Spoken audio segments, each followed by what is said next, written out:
Been a while, but we are back. Hello, everybody. Welcome back to Gooner Gathering.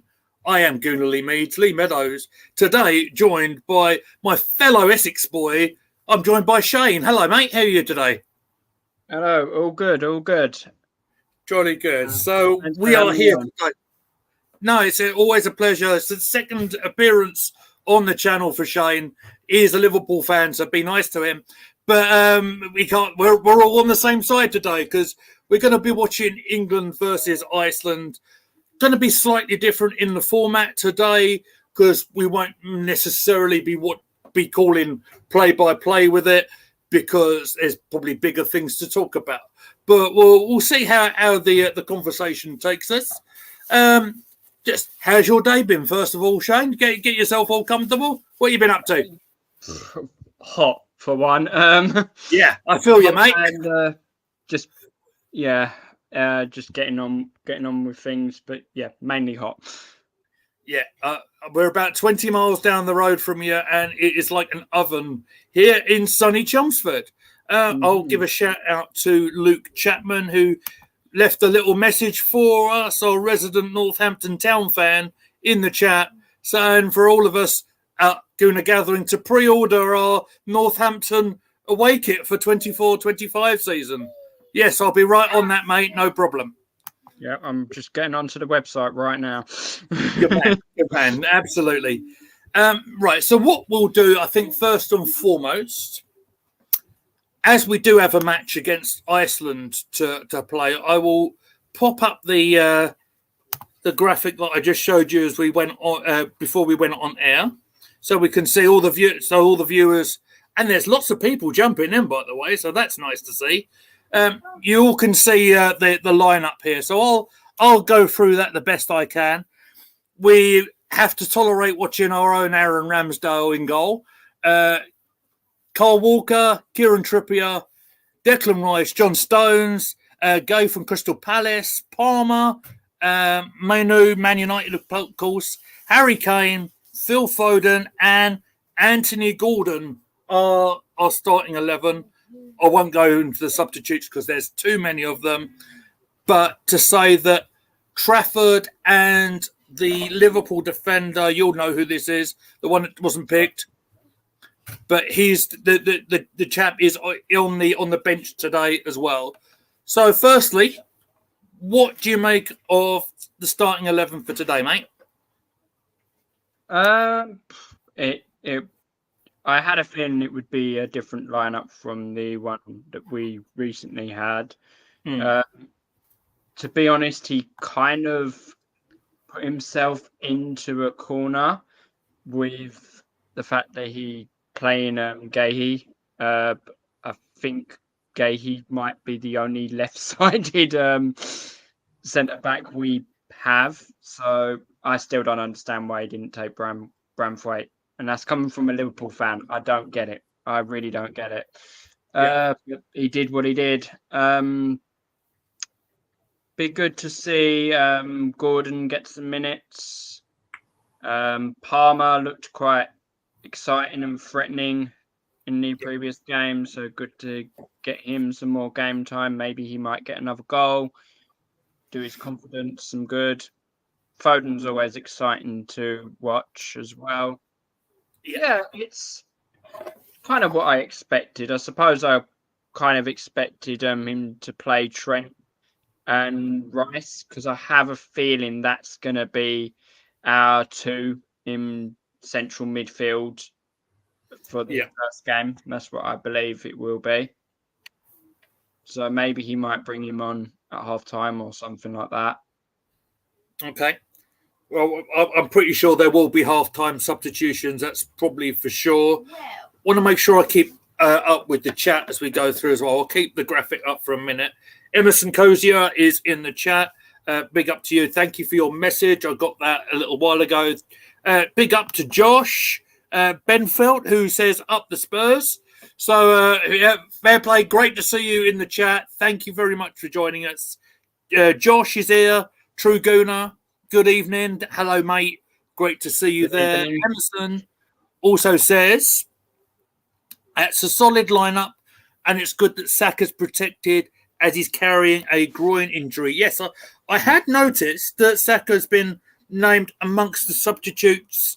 The one absentee is one I think we all expected, and that's Shaw, who I believe Southgate said won't be available until potentially the second game in the tournament. Yeah. So that's where we are on that. I don't need to see my work group chat right now. Thank you very much, Susie. So there we go. So I'll give my thoughts as well. So we might as well start at left back, as I just mentioned. Shaw. So Trippier is going to be playing at left back again. I don't really have any qualms with that. I think he's a very, very capable defender, a very important defender, great on set plays as well. We do have options at left back as well. If we're looking on our bench as well, Liverpool's Gomez has filled in there quite capably for Liverpool over the season. So maybe he won't get a few minutes today. That's what I think is going to happen. Harry Kane, of course, the captain, needs the time on the field because he's just coming back from back injury. So I suspect he'd probably do 45 minutes to about 60 minutes. Young talent in there. Mark Gay from Palace, Kobe Mainoo from United, Anthony Gordon, Newcastle, Cole Palmer, of course, at Chelsea. It's quite an exciting young lineup. And I know Southgate sometimes gets some grief for being maybe ultra defensive. But looking at the whole squad that's been picked, and we'll go through as we go through the match, he's picked a lot of forward players, so there are plenty of good options there. I mean, for one point, what I think we'll talk about later on, he has picked both Ivan Toney and Ollie Watkins, whereas he could have probably picked another defender like Braithwaite, like you mentioned, who would have been an excellent shout, by the way. The kid has got a lot of potential and is going to have a huge future, I'm sure, for both his club and whatever club he ends up playing for, because, as we know, Everton are in a few iffy positions in terms of finances as well. But whatever happens with him, he's going to have a great career, and I'm sure he's a future England starter for sure. Looks like they're getting set for national anthems. So what I'm going to do, I will take the graphic down for now, and I'll make sure I am up to date with everything in the chat. Anything else you want to add before we carry on, mate? Yeah, I was just gonna say, as to like the Braithwaite thing, yeah, I think he is absolute talent, and rivalry aside, I'd take him in a heartbeat at Liverpool. 100%. I think a lot of us will, mate. Yeah, absolutely. Yeah. Top player, had a standout season for Everton in a side that had a real struggle, to be fair. But the guy's obviously got a lot of talent. We'll remind everybody, and there's a lot of people watching us, and I appreciate that an awful lot. If you guys please can hit the like button, subscribe to Gooner Gathering. We're going to have a very busy summer here on the channel, and the channel is growing tremendously, and we owe all that to you guys who are watching. So cheers for all your support. As they go through the national anthems, we'll probably make a start in talking about, because I have some banners set up ready to go. Let me just go down here. Let's talk as we go through. We'll talk about the squad that Gareth has picked, and we'll start with the goalkeepers. And so there we are. Hopefully that will come up on my screen in a second. It's probably on yours already. If not, there it is. So they're the three that Gareth have picked.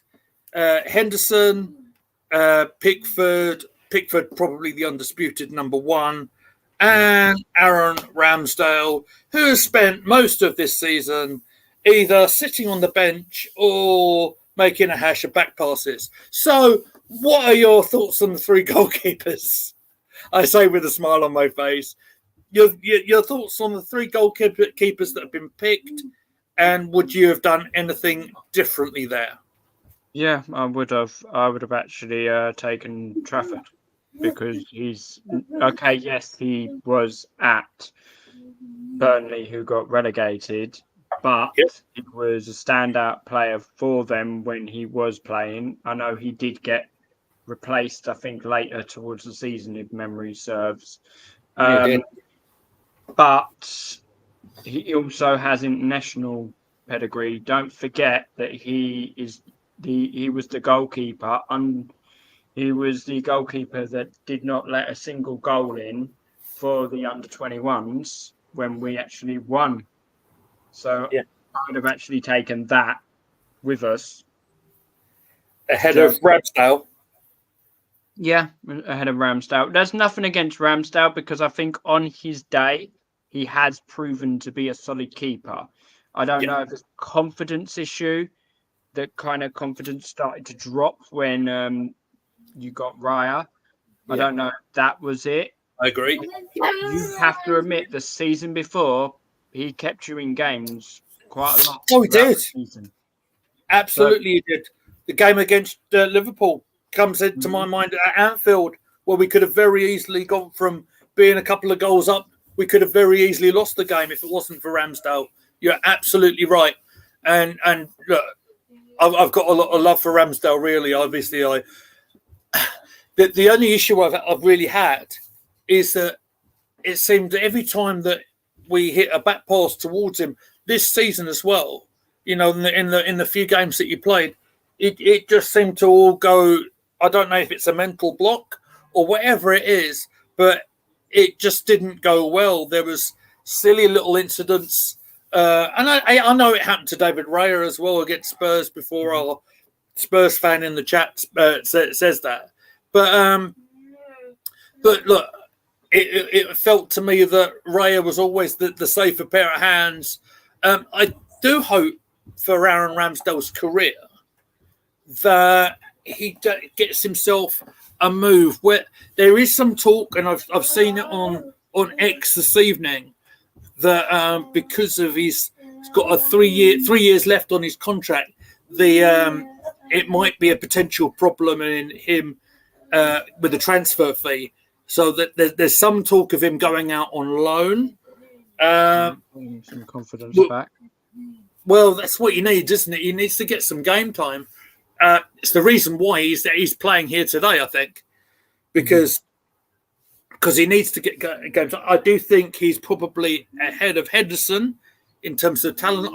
I do like Henderson, though, and I can understand him being picked. But like I said, I think Trafford's very, very unlucky in not getting picked. Maybe we're a little bit blessed in having the four goalkeepers that we are talking about here. The one that did get left out. Maybe that's something we are quite strong with. Pickford, of course, came second in the Golden Glove competition. Obviously, only to Raya.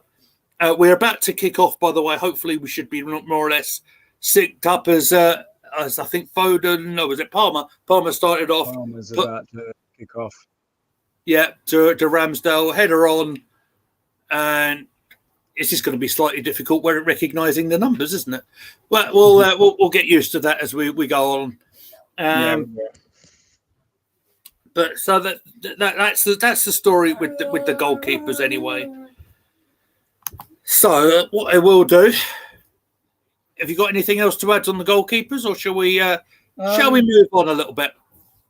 I think that Trafford, if he's going to break into the international setup, I think he does need a move. And if things are to be believed as they seem to be about us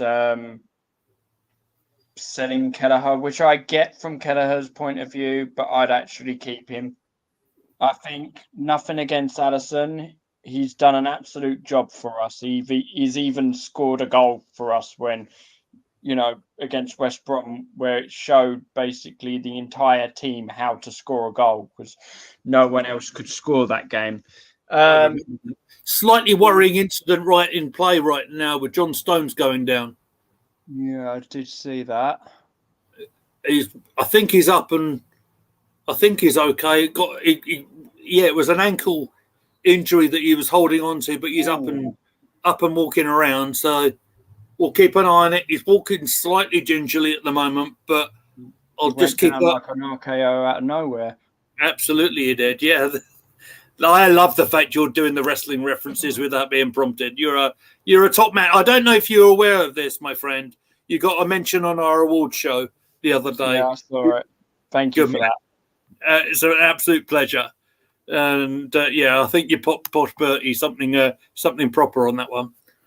Right. I'm trying to say one thing to everyone. I would turn around and call myself a Cockney, but I'm not MJF and I don't get geography wrong. No, quite. Absolutely. Right. So looking into the chat, it is Spencer who is there. Hello, mate. Hope you're okay. Spencer hopefully will be able to join us at some time very, very soon, hopefully.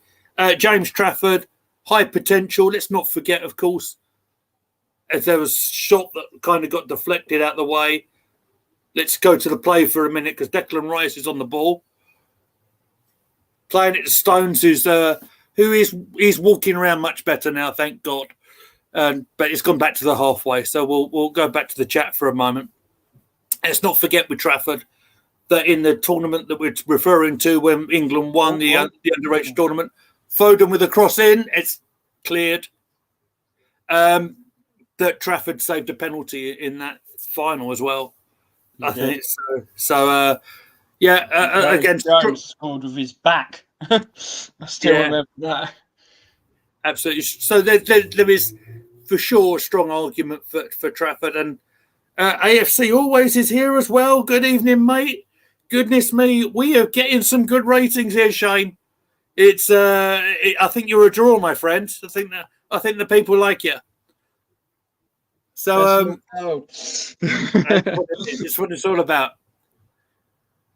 So let's perhaps before we do anything else, because England are on the attack and Trippier was leading it. There's Walker. Yeah. Expect to see Walker quite high today because I think Iceland will try and sit back. Let's remember that in 2016 we scored in 4 minutes against this opposition. Let's forget how it ended. Yeah, let's not give them many free kicks. Exactly. Good point. Well made. Rice, and that's gone to the goalkeeper. So that play has gone. Right. Let's a bit more. Go ahead, I'm seeing a little bit more of an attacking mindset than the game that we recently had. So there's that to say at least. If you're referring to the game against Bosnia and Herzegovina, yes, absolutely agree. But then I was a bit timid in that one until I'd say the second half. The thing is with that game is I felt it was very much a experimental lineup. It's very much like I expected it to be. A lot of those players hadn't played before, and obviously there was still a bit of, will this player play? Will this player get picked and stuff? We'll get into the two big ones that have been left out in a bit. But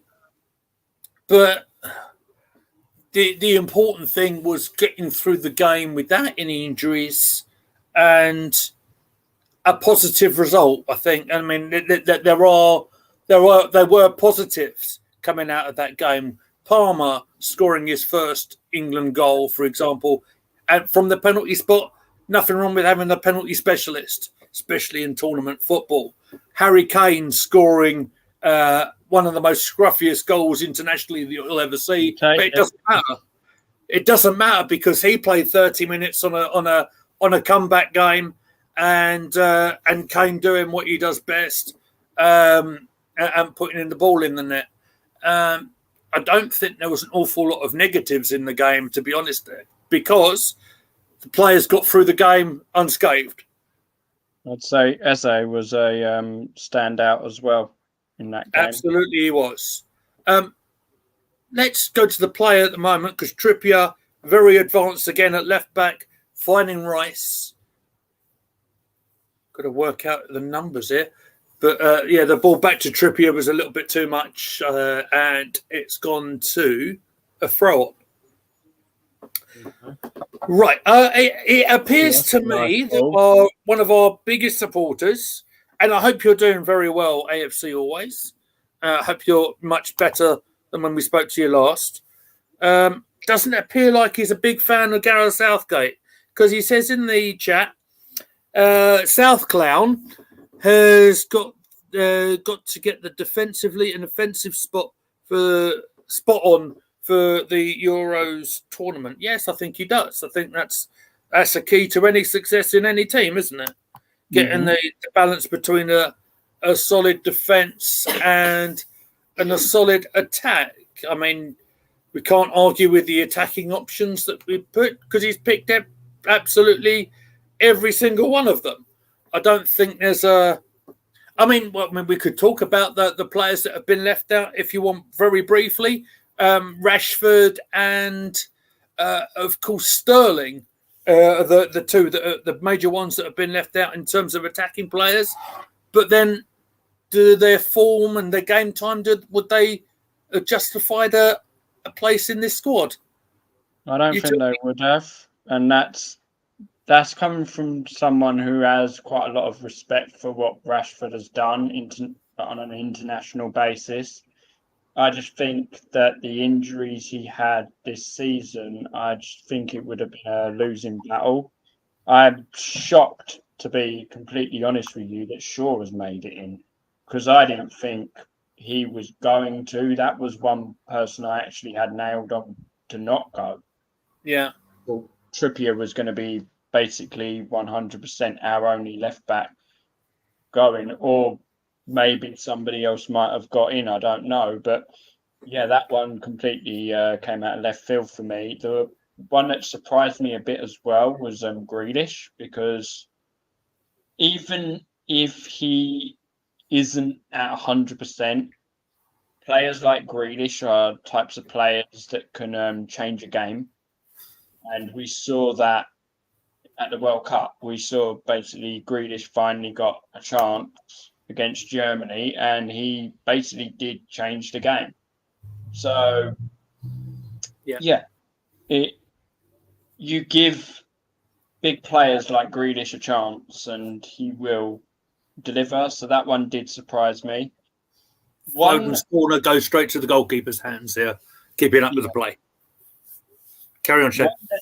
I would say kind of annoys me, and I may be biased here, but I think I spoke to you about it off camera. Is Jones? I don't understand the purpose of taking Jones, then not playing Jones to give Jones the chance to actually even get into Southgate's thoughts, and then saying that he's not going anywhere. That could have been a place that could have been better suited to give to somebody that had more of a chance to go. I mean, if I was actually going to choose between players at Liverpool, I'm surprised he didn't actually go for Harvey Elliott. I mean, you look at the statistics with Harvey Elliott last season. Yeah. Why was he not in his thoughts? That one I don't understand at all. And that's someone that can play in a number of positions as well. He can play on the right side. He can play through the centre. Let's just break away just for a second, mate. Anthony Gordon, excellent run up the left-hand side there, but his cross wasn't so good. Got cut out right in the penalty area. But a promising run on that left-hand side there from Gordon and Newcastle. Hopefully, soon to be Liverpool. Fingers crossed. Well, he's a good player, isn't he? I know there's a lot of people that turn around and say, "Oh, but he's an Everton boy." But you know what?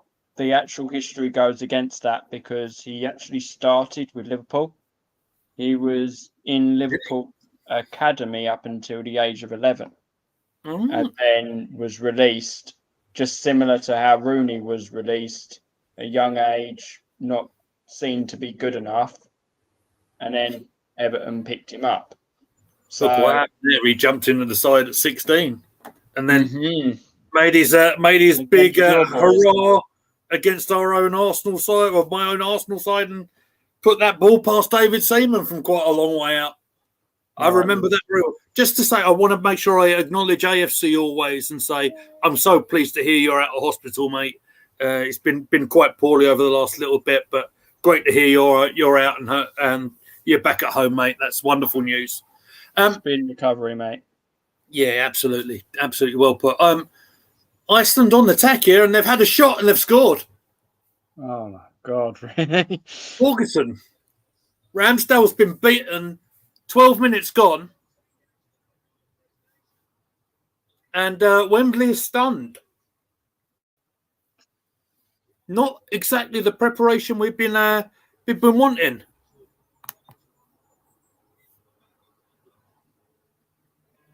And the fact he actually was beaten at his near post as well. Yeah. So the plays come on from the pass came in to the left winger. He switched it onto his other foot. He's hit the shot. It's gone past Ramsdale. The number 9, he beat him on his near post. As an Arsenal fan, I'm not necessarily surprised. Sorry, Rambo, but that's not really. Well, I won't say it's all down to him, but you can't be doing that as a goalkeeper, can you? Look at Ramsdale; he looks devastated. And that's 1-0 to Iceland. So let me just make an unexpected alteration. Went through Stone's legs. Yeah. So this is potentially a worse start than we had in the World. It was the World Cup in 2016. Mm-hmm. Wow, what a start, everyone, eh? Are we feeling positive? Big up to you, 31 of you who are watching us across our 3 platforms that are broadcasting today. Iceland are in again. They played a cross in from the right-hand side. Walker heads it. Is that under control temporarily at least? And they're going to try and play their way out of defence. They don't look in control at all at the moment. Mainu manages to get it away, and they're on the break, and Gordon is going to lead this break. He's got a little bit of support with Foden with him, but Gordon goes for goal. And if he was playing rugby, he would have got a great point for a conversion. Yeah. But unfortunately, we are playing football, and it's gone way over the bar. Channeling his inner Johnny Wilkinson there. Absolutely, he was. Bit wild from Gordon. He's had a good season, and you'd expect a little bit of a better finish. Let's watch this attack here. The second attack from Iceland. That cross just caused a lot of problems. And, England seemed a little bit rattled. Say the least. Right. One thing I was going to go into and talk about, and I'll carry on. You mentioned Shaw was Luke Shaw, Man United. Of course, hasn't played since February with his injuries and stuff. The thing is, as he's an outright left back, and it's something we're not exactly blessed with an awful lot of. Of course, Chilwell at Liverpool at Chelsea hasn't really featured an awful lot with injuries himself. And there isn't a lot of options. And Southgate was saying that if he was going to have to take one gamble, he'd be happy to do it for him. I see another comment in there. I'll get to it in just a second. Gordon is looking attacking again. Plays a left-footed cross into the penalty area. But it is beyond everybody, and Iceland are going to run it away. So I'll hit the comments button just once more. I'd add another name, though, for left back that hasn't actually been spoken about much. Mitchell. Oh, yeah. Yeah, great point. From Crystal Palace, that's someone that I would have actually taken. Yeah, absolutely. Mitchell's been fantastic for Crystal Palace. And big up to Crystal Palace, how they ended the season as well. Big up to my friend Keith, if he's watching, he's a Crystal Palace fan. We were chatting at work, and we were saying that they hadn't been beaten in a good little while right at the close season. Here's a great chance for England to equalise, and that shot is deflected away. But was Palmer, who's wearing the number 7 shirt. So the back pass came in, the clearance got kind of cut out by Palmer, who shot, hit the defender, went out for a corner. See what we can do. Corner to England right now. And I think Foden is going to take it. Some options in the bench, in the box. In it comes, headed out straight away. Comes to Trippier, who's at the right side at the moment. Here's another deep cross coming in. That's going nowhere. Absolutely nowhere. Thank goodness this is a warm-up game. Yeah. Emerson Cozier saying in the chat, Stones was more to blame for that goal than Ramsdale, but as a goalkeeper, reaction wasn't good. Yeah, that was kind of my feeling as well. Yeah, mine too. And from someone as experienced as Stones as well, that's actually surprising. Yeah, absolutely. A worrying start for the last preparation for the tournament, of course. And ball was in possession with Iceland around their defensive players and the goalkeeper at the moment. We'll say, though, Cole Palmer has impressed in the little amount of attacks that he has had. Gordon, although his end product hasn't been there so far, he's looked bright, hasn't he? Yeah, he has. And looks full of ideas. I mean, it's great to see Gordon out there because he did pick up a nasty looking injury at the end of last season. And it's great to see him out there and putting the shirt on. He's a naturally very, very talented boy. Trippier. It's another one of Southgate's under 21 lads as well. Yeah. England are starting to get a bit more comfortable with the ball now. Walker plays it right to Palmer. Just going to ease themselves back into it. That is the Crystal Palace player, Gay. And that is Foden, who tries to put Gordon through on the left. It's overhit and it's gone beyond the byline for a goal kick. Southgate is telling him to calm down. It's very easy to say that in a very noisy Wembley Stadium. So, shall we carry on as we were going through the squad? Let me just try and find them. We've done the goalkeepers and defenders. Let's touch on the midfielders, and here they are on the banner. Trent Alexander-Arnold listed as a midfielder. Of course, you can put him at right back as well.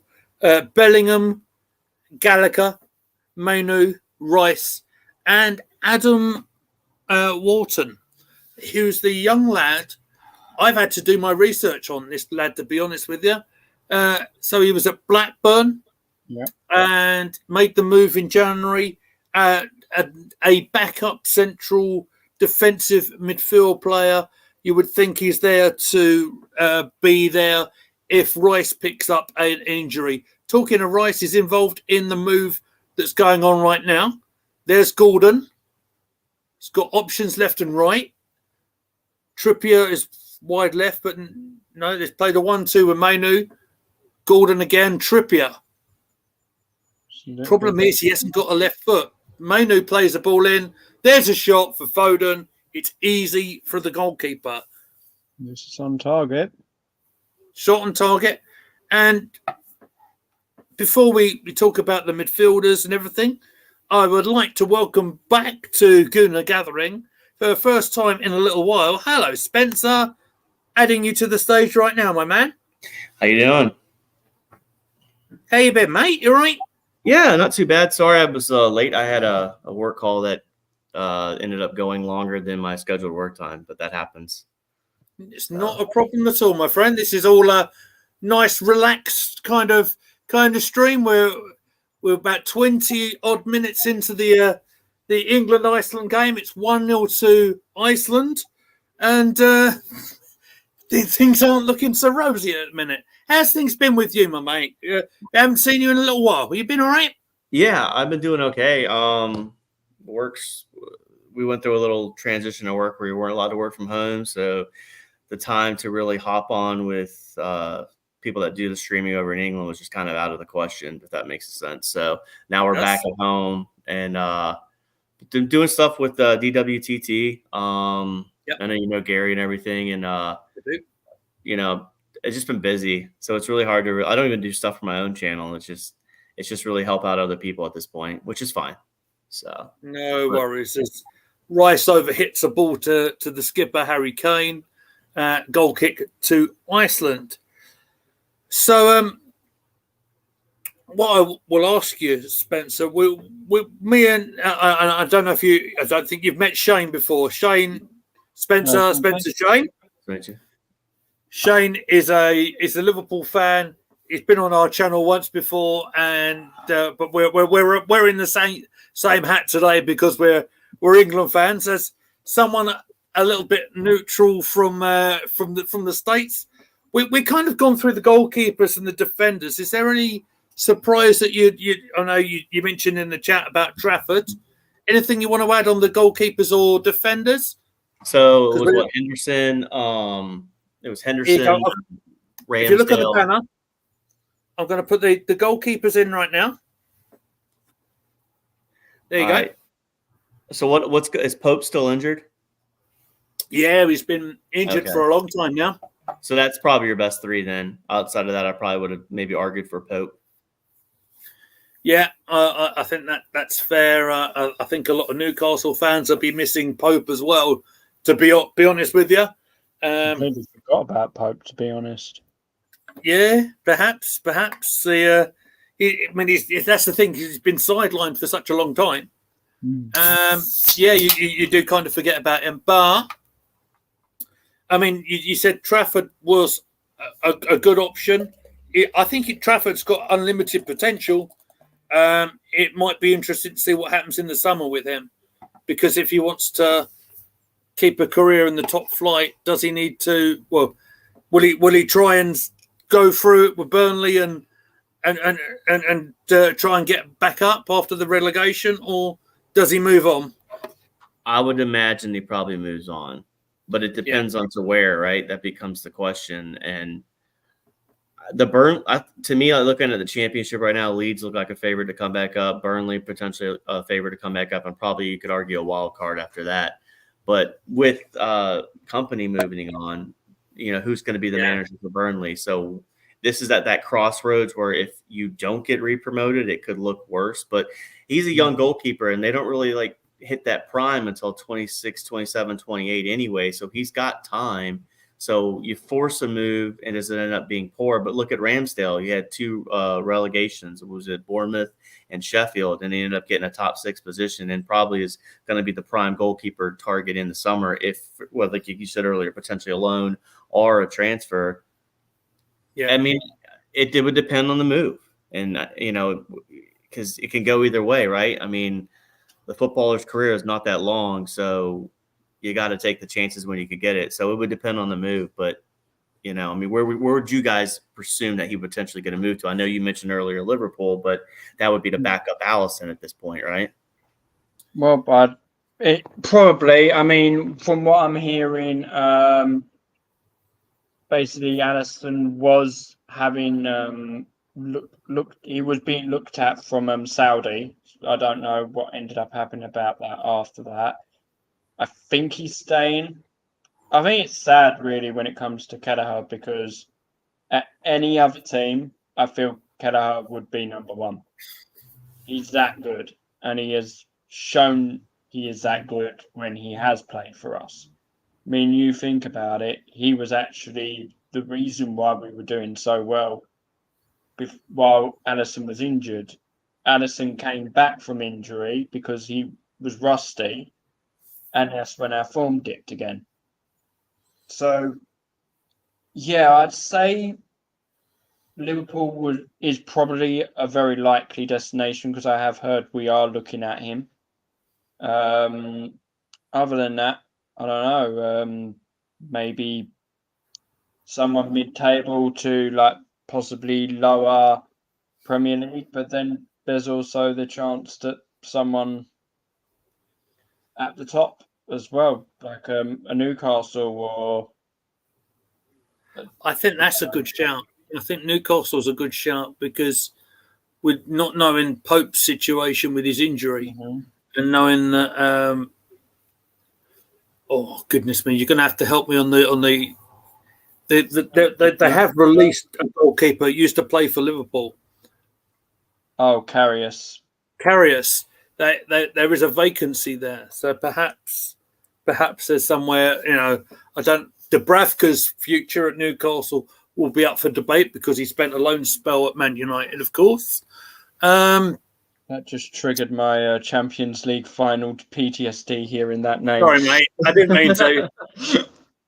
Meantime, England are on the attack. Rice finding Foden, playing the ball into the penalty area, and Kane lashes it over the bar. But a good ball into the penalty area by Palmer. Just say hello to Russ Morgan, who's in the chat, who first of all says, "Hello, lads," and then says, "Spencer, who are these guys?"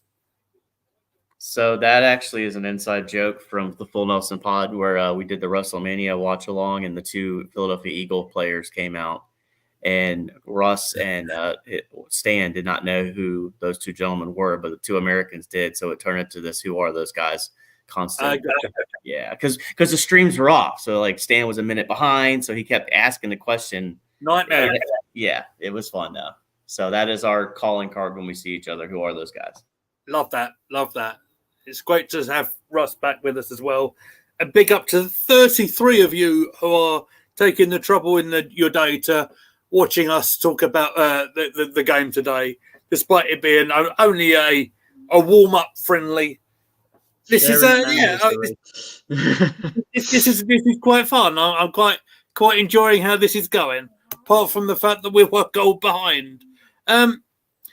So Spencer, let's go. We've spoken about the goalkeepers briefly.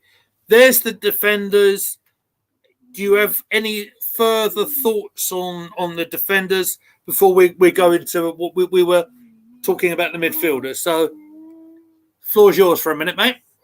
All right, so the big name that sticks out that's not there is Maguire. But given the form, it's really like I'm kind of biased because of course Saliba and Gabriel, like they all look like downgrades on them. Sorry, Liverpool. But the strength of England is more the double pivot anyway, right? From an outsider's opinion, like who your two DMs are really matter more than who that back line is. So I think this is fine. Who were the notable names that got left out? Like that would be where I would have to, because they're all fine names to me. So you mentioned Maguire, who was missed the last little bit for United with his injury. Braithwaite, I think, of Everton is the big one. I think perhaps we probably agree with that. Maybe should have been with us, but isn't. I might have had Braithwaite in for one of either Tony or Watkins. Probably, if it was me, I might have put Braithwaite in ahead of Tony because Watkins, I think, is more reliable. It's just my thoughts. So looking at it, Trippier could play left back, right? He could play the other side too as well, right? But didn't he just have like a pretty much a poor year for the most part? It was kind of a down to what his standards are. Had a little bit of a difficult end to the season. I think that's right. And then But can Dunk play fullback as well? I believe he can. better centre half for me. Right. He's got massive size. Excuse me, hay fever is running me riot today. I like Stones in there too, because when I think of Stones, I think about what Pep does with him, and that gives you an extra option in the midfield. Yeah, on the ball right now. Yeah. Mm. Kyle Walker, of course, had his injury issues at the end of the year, but he's always, he's a name you're not going to leave off, the sheet. No, exactly. Outstanding pace from Walker, and with the ability to play centre half as well, of course. This ball going to Trippier, but offside is called by the referee's assistant, as they're called these days. Oh dear! Right. So why don't we take it to the midfielders, like where we were, and I'll go to Shane here for this time. As the goalkeeper for Iceland is about to take the free kick. So we were saying we've gone through the list already. Anything in terms of this position that you might have changed? I do actually think that's quite a strong midfield, to be honest. Based on that, you can tell that Trent, Rice, and Bellingham are probably going to be the starters. That's what I think. Then you've got options like Mainu and Gallagher, and also Walton. Walton will be there. I reckon as a backup to Rice. I can see where he's going with that. You can also argue that Foden can also be brought back to play in midfield. Yeah. Palmer is playing in midfield. So, there's things like that as well. Going to have to jump in here because Rice is going to take the corner for England. We know how good his set plays have been for Arsenal. Goalkeeper's kind of flapped it a bit. Trippier plays it back to Rice. There's the cross in. There's a header away by Iceland. Mainu's going to run for it, but it's quite a long way back in the midfield. So Greece has just scored on Germany. Oh, wow. Unfortunately, I don't think the England game's available in the States right now, so I have the Greece-Germany game on in the background. Oh, yeah. But man. That's not ideal when I watch along, is it? No, unfortunately, it's not. And I didn't know it was not going to be on, so my apologies, Lee, but this is what I got That's on. all right, my friend. So I think Can you describe what happened to the goal then, Spencer? Can you describe the goal, please?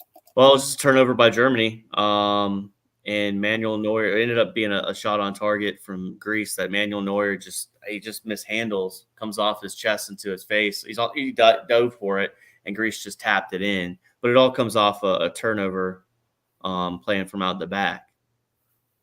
So, yeah. Yeah.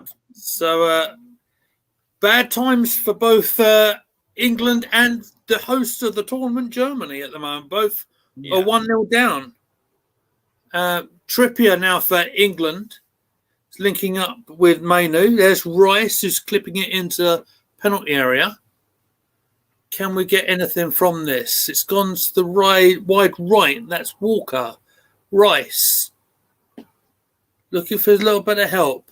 Foden and Trippier now. Goes back a little bit to Kobe Mainu. No, it's not. Sorry, that's Gay from Palace. It's centre-half partners. Stones and Walker. Foden trying to get somewhere with it. It's going wide right. He drops a shoulder. That's nice from Palmer. But cleared at least halfway. There's Mainu, number 8. Rice. That doesn't work either, and it's gone behind. Goal kick. 36 minutes gone in the game. Things aren't necessarily clicking as you want them to. No. Talk to me, Shane. What are you thinking? I know.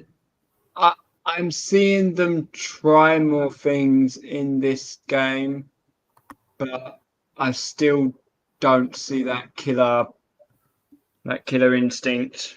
And maybe that will come in the second half again. I don't know.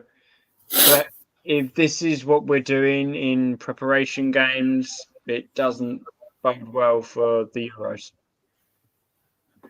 Well, I will say let's not get too overexcited about this because it is a preparation game, and there's still I believe another week to go with the training and stuff to get us ready for it. But it's not ideal. I will say that much. I'm trying to access the comments right now. Using a wrestling term, momentum is key. So at the end of the day, is. Yeah, well said. If we at least can carry a win, that's something that would do the world a good for confidence. So yeah, it's also the fact that you just drew 0-0 with Bosnia. So it's all about momentum. It is. That through ball was cut out there. I didn't see who played it, but Gordon's trying to fight for it right now. But back to the England defenders. Right.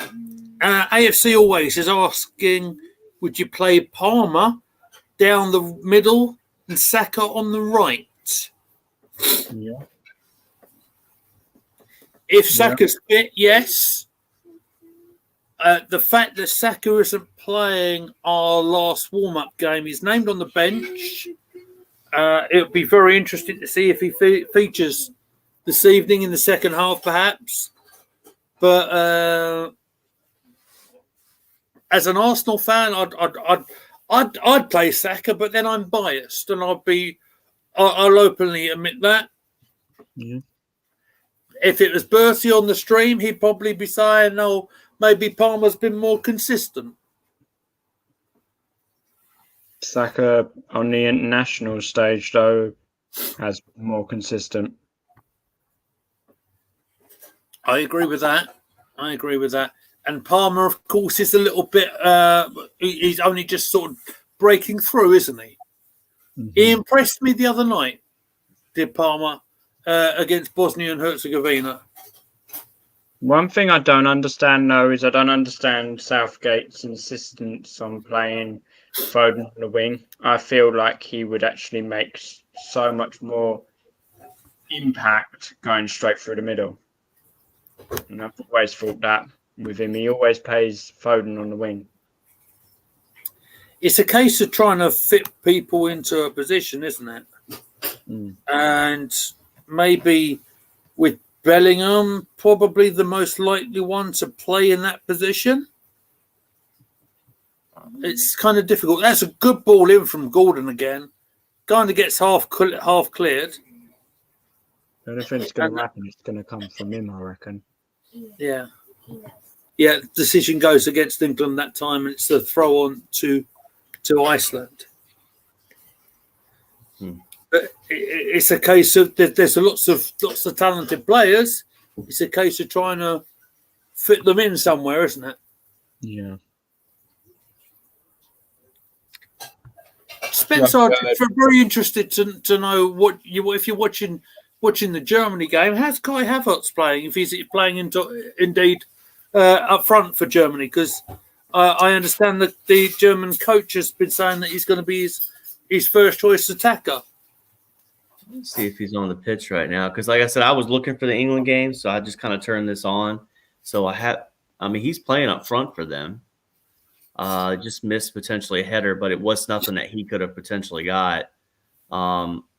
Yeah, I'd love for him to have a good Euros just to keep kicking on with the success he had for us at the end of the year.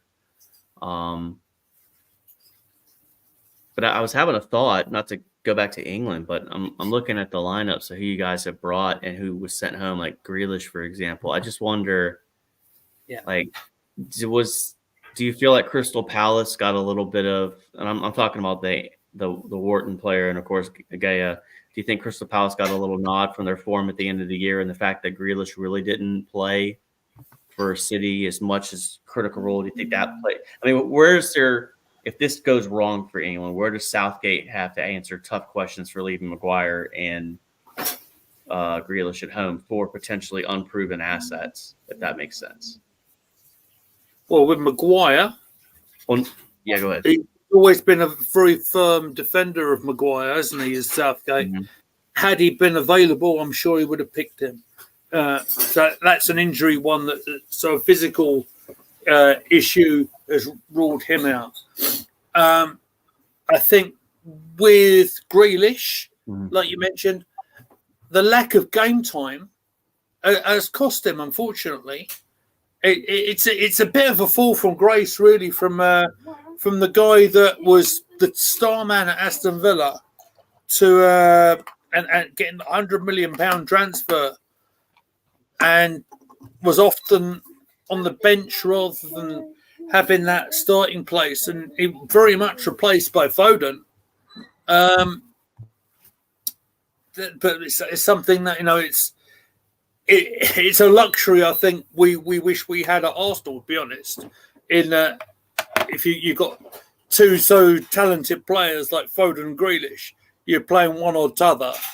And unfortunately, you can only put so many players on the pitch at so many times. It does make sense. Eze for Crystal Palace, and you mentioned Crystal Palace and giving them a nod.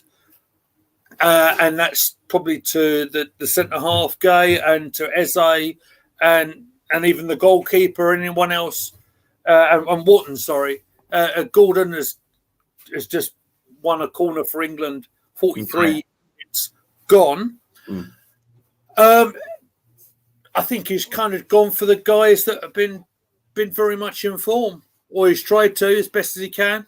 Which I admit isn't like Southgate. He normally does go for the tried and true that he's used to. So I will give props to him there. He is taking it based on form, which is one of the biggest criticisms a lot of people have had against him, is that they haven't been. I see a couple of comments. I'll get to them in a second. Rice plays the corner straight to the goalkeeper's hands.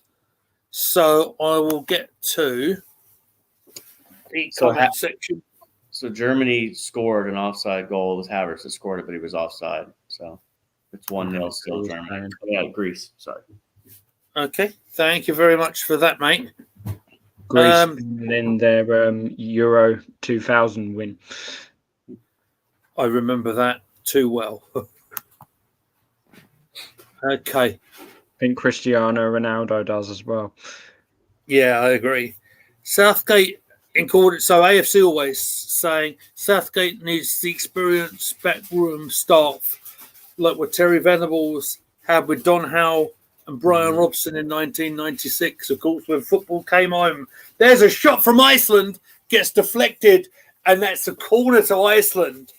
That could have very easily been 2-0. Cross came in from the left. The number 21, apologies, I'm not really up in my Iceland football, but the shot hit Guy from Palace, and that's gone out for a corner. It's about to be taken now. We're about to approach the 45th minute right now. Corner comes in. Number 5 is totally unmarked for Iceland. He did win the header, but the ball was away. I think there's a yellow card about to be shown for a foul on Mainu by Igerson. That's the number 5 for Iceland. Yeah, Igerson is booked. Let's keep up with the chat if I can. And Russ is saying, how can Palmer play down the middle when you have Bellingham? I'd be playing Bellingham just behind Kane with, if they're all running in full flow, probably Saka. Who'd I play left side? Probably Gordon is probably our best option, being that the left side's really been torn up. by Southgate. You'd normally expect to see either a Rashford or you'd expect to see Sterling there, wouldn't you? I had to really think about the name there. But then it's Sterling's move to Chelsea has completely backfired on him. That's the half-time whistle. It's England 0, Iceland 1 at half-time. I'm going to have to get going for a minute, lads. Yeah, you do what you need to do, mate. Right, Thanks for joining us. We'll see you in a bit, all right? Yep, see you in a bit. Thanks, mate.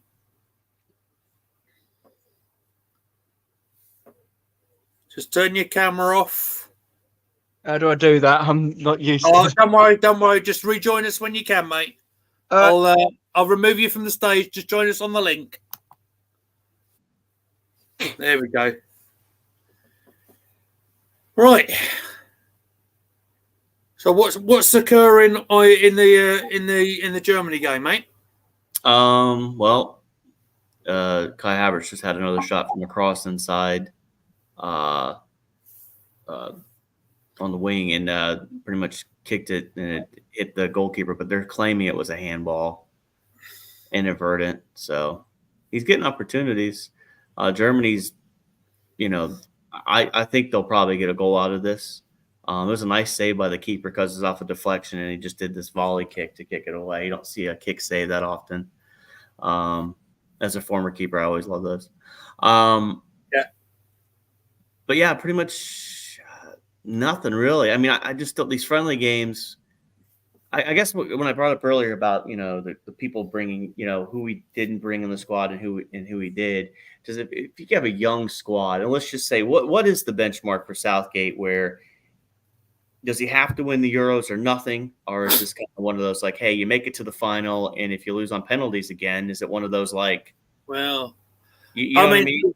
I'll be honest with you, Spets. I'm not Southgate's biggest fan. Mm-hmm. I've tried to doing this, try to be as impartial and tried to call it as I see it, like I do.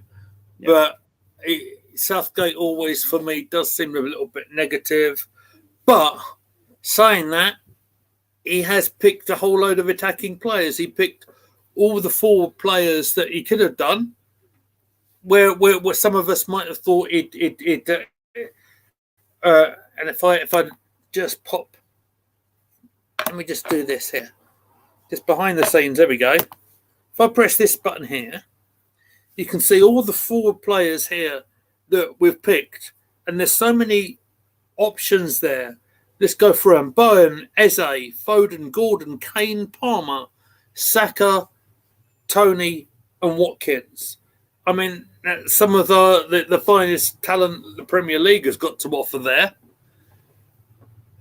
But however, if we're talking about form, I don't know if Ivan Toney's been in the greatest form. I'd like to know what the chat thinks as well, because I think since coming back, has Tony really made an impression so much to justify a place in this England squad? Tell me what you guys think. Whatever platform you're on, I'm pretty sure I'll be able to get your comments up. So, if I may on this one.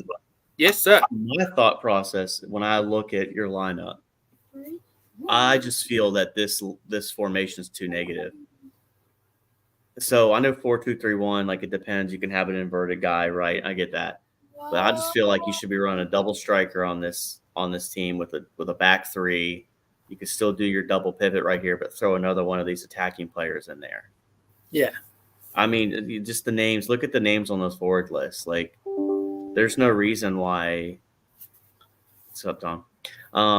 There's no reason why you can't get tons of goals out of those guys, and just running a solid striker up front. I mean, I know like formations and things move and everything, but it just feels so negative. I understand why people set up for defense because you don't want to concede, but like it almost feels like a superstar laden team of attacking players, just like Germany has. So utilize what you got. I mean, if you really want to do a double pivot, you could, but still, the back three. I mean, with Stones, you could run a back three with Stones back there. Tony. So Ivan Toney's an interesting one now. Ivan Toney's. I feel like Brentford should have sold him in January when they had offers, if they even truly ever had offers, right? I think the gambling that's going on in the game or the accusations has really hurt the transfer value of certain players, just because you see what's happened to Paqueta. You saw what happened with another inside joke. What's the guy's name? Tonali, right? So Tony, if he just got an 8-month ban, why are you going to pay $80 million for a player that just did an 8-month ban? It's an addiction, like people have addictions in life, and it's just such a huge risk to actually spend that kind of money on a guy that just got suspended for 8 months. So, Tony's a guy that, 30 million maybe. Given you could sit there and argue it down. Tony in an English market is going to for an English club to English club is going to be a ridiculous amount of money. I can tell you that much. But I agree with Mr. Tom in the chat here. I'll just put the comment on there. In all seriousness, who's going to buy a player when he's been banned? Yeah. I think he was always going to finish the season, Ivan Toney, at Brentford. They had no interest in selling him. However, I wonder where his price tag's at. Mm-hmm. I wonder where his future's at. Without having all the stats in front of me, I don't think. There's one or two moments I think Tony had when he played in the second half of the season. That quick free kick he took when he moved the ball sticks out in my head. I think on his comeback game was just typical of summing Tony up, finding an advantage when the referee wasn't watching. It's kind of what annoying centre forwards do, and that's not a dig at him. That's actually a credit to him, because the best in the game do it. But I don't know. It feels to me like I think Watkins had a better end to the season. Yeah. Oh, yeah. And I think we could probably have done with an extra. Just my point of view, guys. It's just my. I feel that Braithwaite from Everton deserved his call. I know he's a young player, but he's also a left-footed player, and I think he would have been a very welcome introduction to us. Right, so I will take the time to say hello to my broadcast partner. Posh Bertie is in the chat. Says greetings from Canterbury. He's watching the cricket tonight. So it looks like the cricket's more entertaining than this match. Hashtag Southgate out. Should give a shout out to US cricket for beating Pakistan. I saw a little bit of that last night, and it's absolutely astonishing result there. Yeah. In response to Mr. Tom, who's going to buy a player whilst banned, Russ Morgan says no one, and also says Tony is a disgrace. Brentford stuck by him, but he wants to jump ship as soon as he can. Here's the thing: he is quite openly saying, I'm quite interested in the Arsenal project and everything like that. Frankly, I'm not sure it's a great move for us. And I think, as an Arsenal fan, seeing like the Brentford versus Arsenal the last time we played them, I think he kind of wound some of our boys up to a point that I don't think there's going to be that interest. I think there's probably better options. Yeah, and you mentioned one, Ollie Watkins. When I look at our striker situation right now, to me, Jesus needs to be a winger. Like, that's who you are. You could play him in the midfield if you want. His hold-up play is really good. What he's passing and everything is good, but he just doesn't have the it factor in the box as a 9. Eddie's got to move on. That's probably going to happen. But at this point, Havertz is a striker. The only person I think that could potentially, outside of like the world class, the Osimhen's and stuff like that, it's currently we could potentially go get that would maybe unseat Havertz as a starter would be Ollie Watkins. Yeah.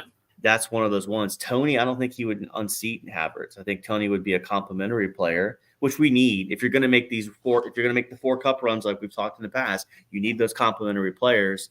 I like Solanke, but I don't know if he's going to be able to do it. I don't know if Bournemouth are going to want to get rid of him. Moved on from Liverpool for a reason. I like Solanke as well, but there probably is better options out there. Yeah. I mean, this Sesko guy they're talking about, I can't say I've watched him play. There's a clip. I haven't. I'm looking forward to seeing him in the Euros. Yeah, so there's he's to watch. I mean, Gyros is the other one that we've been linked to. There's going to be someone. I think I know we haven't really had a chance to talk about Arsenal since I think a long time, but outside of chatting. I mean, at this point, to me, an extra midfielder, a fullback, a striker, and a winger are the top 4 positions I'm looking at right now. And striker would be 4th on that list, if I'm all honest. Yeah. But I don't think they're going to go out and spend $150 million on a striker. I just don't think that's going to happen. I think we could get somebody in the 50 to 80 range. And when I say 80, Watkins would be probably at that point. But if the FFP rumors are truly, then you potentially could get Watkins from Villa. But would he want to move on from him? Emery would not want to move on from him. I mentioned that on that news video that I did yesterday. Bless you, Amy. With Watkins and Aston Villa and the keeping within the rules, that looks like an interesting situation that's going to run and run. In addition to that, will be that it seems like Chelsea, just adding from what I said yesterday on that 5-minute video yesterday, looks like Chelsea don't necessarily have to sell someone by the end of this month, by the end of June. It looks like it might be a little bit further down the line from what Sky Sports are saying. But yeah, I think Watkins, if there's any chance, I'd probably go for that. I've got one for you, Lee, if you don't mind. What about what if we could kick the tires on Mudryk, get him at a discount rate?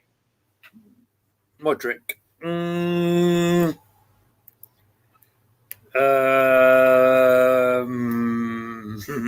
I don't think that's going to happen, mate. I don't think it's going to. But I would love to see what Arteta had planned for him. We saw what he did with Havertz. What could he do with Mudryk? You know. I get that. I get that, and I do still think there's potential in the player, but I'm not sure if now is the time for potential. I think the fan base, and certainly I can think of a young man who might be watching from Canterbury right now, would be thinking, nah, we don't need another player coming in from rehab, if you see what I'm saying. No, and I understand. I think for my thing is the what if. I mean, if you compare who we brought in, Trossard versus Mudryk, it was a steal. It's not even close to the argument. I mean, that's Trossard something. I said this the other day, mate. I think the Trossard deal is probably one very much underestimated in terms of, wow, that was an absolute bargain. It was an absolute steal, and I don't think we realised just how much it was back then. What a buy and what an end to the season he had. And think about this, though, because this is what I view when it comes to this roster going forward next year. Jesus becomes a winger. We're not moving on from him. Trossard becomes more of a 9 with Havertz. And then you buy 2 wingers potentially that could come in and play with Martinelli and Saka, or even an extra striker. Because if you do worry about Trossard's pace, I think he's probably the best finisher at this club, if we're all honest. You know, I mean, he's just one of those lethal when he's in the right spot at the right time. Yeah, I mean, that's what I mean. The wing play. We need help for Martinelli and Saka. Martinelli was not the same after the injury. he just wasn't the same player. He showed some glimpses, but he just Yeah. couldn't. His finishing wasn't there. Saka needs someone that can do a rotational run with him. Jesus would be probably one of those guys I would look at, and bring in a couple wingers. I mean, Reece Nelson's been rumored to move on. It's going to be interesting. It's going to be very interesting to see who they bring in. Right. I'm going to have to interject here because we're about to start the second half. And worryingly, for an England point of view, it looks like John Stones has been replaced. Let's not forget he had that heavy tackle probably about halfway through the match. He has been replaced by number 15, which is Konza of Aston Villa. I'm not sure if there's any other Iceland changes. I'm sure I will try and confirm any other changes as I see it. But yeah, slightly worrying to see the most senior centre half that England have got has limped off. I know there's some comments in the chat that I haven't brought up yet. So I will try and get hold of that when I can. But England are on the attack. There's a cross coming in. There's a header at goal. Harry Kane goes wide. It was Gordon's cross from the left, and Harry Kane's glancing header goes wide. I will try and catch up with the chat. So I see Mr. Tom is bringing in the wrestling references. I did put up the Braun Breaker or Ivar Dragunov comment a little while ago.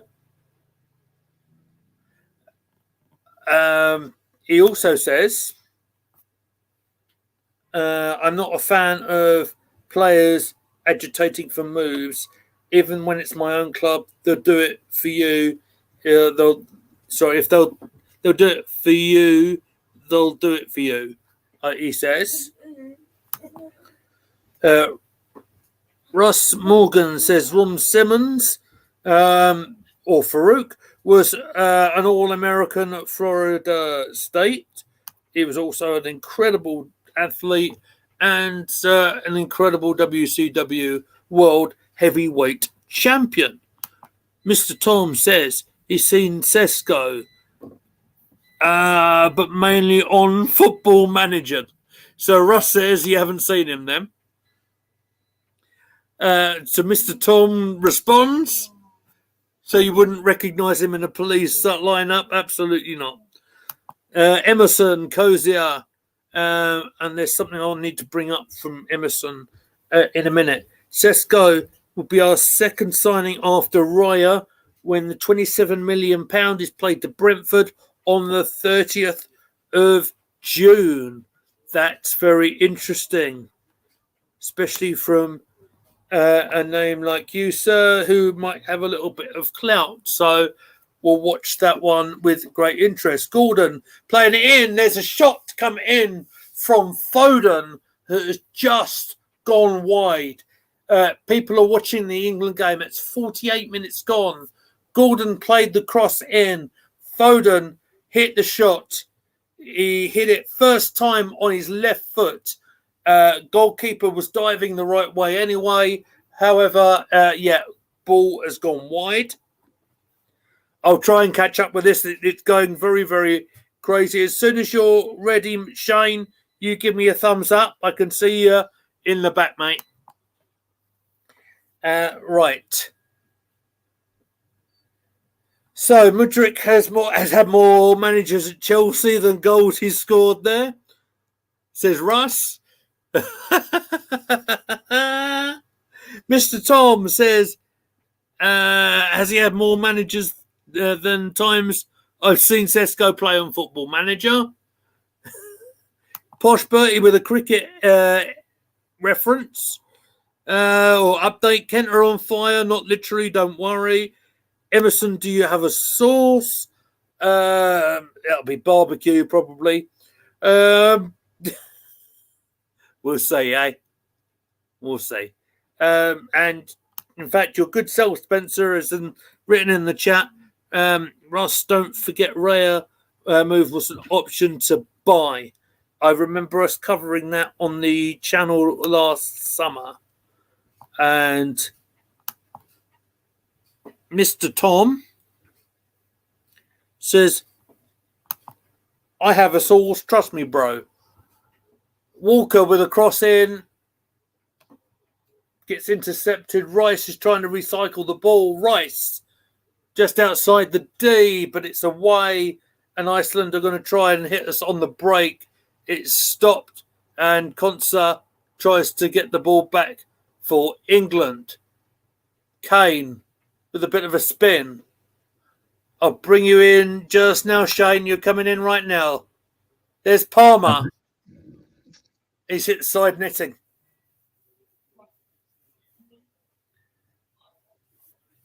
So can someone bring me up to speed about what happened with Stones? Because I heard that he's not playing second half. Stones has been replaced for Konsa of Villa. I can only think of the heavy tackle that he was on the receiving end of in the first half, mate. Maybe it's just to protect him, just in case. Don't want to lose who would be our nailed-on first choice centre-back just before the tournament. Goodness me. The comments are actually going wild, brother. Mr. Tom, I'm going to put it up anyway just for the laugh. I wouldn't put up these comments. It's just nonsense for the most part. Emerson says no from Iceland.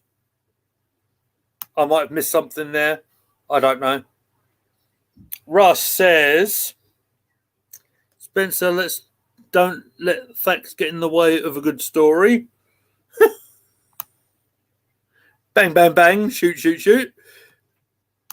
And shoot, brother. HH, kiss, kiss. Absolutely well said, sir. Just eye on the match just for a second.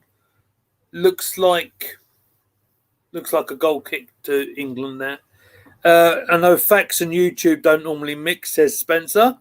Mr. Tom says, hello, Emerson. And Spencer has asked a question from Mr. Tom. As soon as I can see it, Spencer with the demeanour of a dad whose kids are embarrassing him. Would you care to respond to that, my friend? I mean, it's Russ and Tom. What are they going to do? They're going to try to rib me anytime they get an opportunity, and here we are. So, but I would give them the same treatment. So this is par for the course. And no, Holly did not just ask me to take the trash out. Fair enough. Here's a great chance for Palmer. Tries to get it past the goalkeeper. Oh, but he's made a complete mess of the ball towards the goal there. It should have been the equaliser, lads. Should have been. He went a little bit wide. Rice in the middle of that play as well. Goalkeeper, did he get a touch to it? He may have done. Looks like it might be a corner. And it is. Rice takes a short corner. Plays it to Gordon. Goes back out. Walker. Going on to the other side. That is Foden. Crosses back to the left-hand side. It's going to go beyond the corner flag. Gordon couldn't control it, and that's gone out.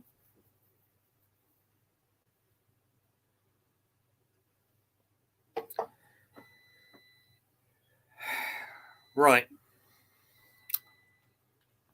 So let's. I'm going to take the 4 players off there. Let's take that off the banner there. There we go. And I best put the score ticker up there.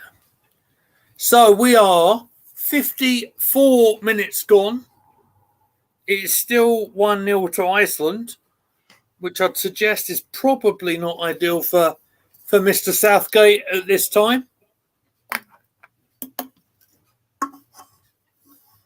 I wouldn't expect to see Harry Kane last any more than another 5 minutes, just because of his injury. or the injury that he's been recovering from. But let's get into the play. There we go. We're on to Palmer, who's on the right-hand side. Tries to play a nice pass to Walker. Does get cleared by Iceland.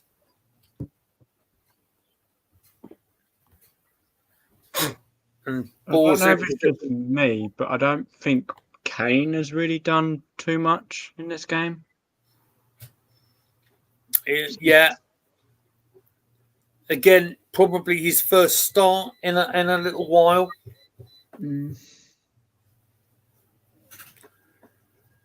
I think you're getting ribbed by Russ there, by Spencer. Yes. That's part of the course. Listen, Russ, as long as you're hitting the like button on the stream, mate, it's all good. Right, there's Mainu. Does he get a free kick there? No, he doesn't. Iceland are going to try and get us, if they can get the ball. No, well, they're just trying to maintain the possession. They get a little bit of a lucky bounce, in all fairness. Gordon snapping at the heels, but they still managed to get away with it, and they're trying to get us on the counter-attack now. They're pleading for a free kick against Declan Rice, which they will get.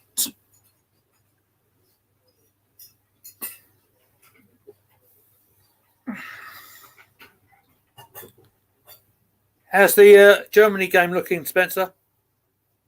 So it's still 1-0, but Germany's been pressing. They brought Sané on for, I believe, Wirtz. And they've got Greece pinned back. It's only a matter of time before they put one in. So, Mr. Tom, you are not new to YouTube, sir. And the like button is very important for the algorithm. So if you hit the like button, it helps our channel out so much, as you very well know, sir. So thank you very much for your support, as always, sir. he knows. He knows. Yeah. During that moment, I did miss an Iceland free kick, which was really well worked, actually, and Ramsdale has pulled off a save And from the Icelandic number 22. It was straight at him, but yeah. He gives me a smile and says, well played. Well, everybody knows I'm Havertz's number one fan anyway, so I kind of adopted that last summer, as Lee will attest. Absolutely. I'm one of the very, very few people in the Arsenal YouTube community who had sung his praises from day one. Well, it's funny that now that we can have a retrospect of that, I think our biggest argument was just like, give it a chance. Like, look at Chelsea and how dysfunctional they are. And if for a year from now we're proven wrong, then we're proven wrong. But some people just never gave them a single chance. And that was the irritating portion of it. Yeah. So, there were certain people, some of which might be at Canterbury right now, who from day one of a pre-season friendly were saying, oh, hello, is that the police? I think Chelsea have just robbed us, if I remember. And I think even Bertie found it very hard to accept. But in the end, when the goods came up and Havertz was putting the ball in the net, he did sing his praises.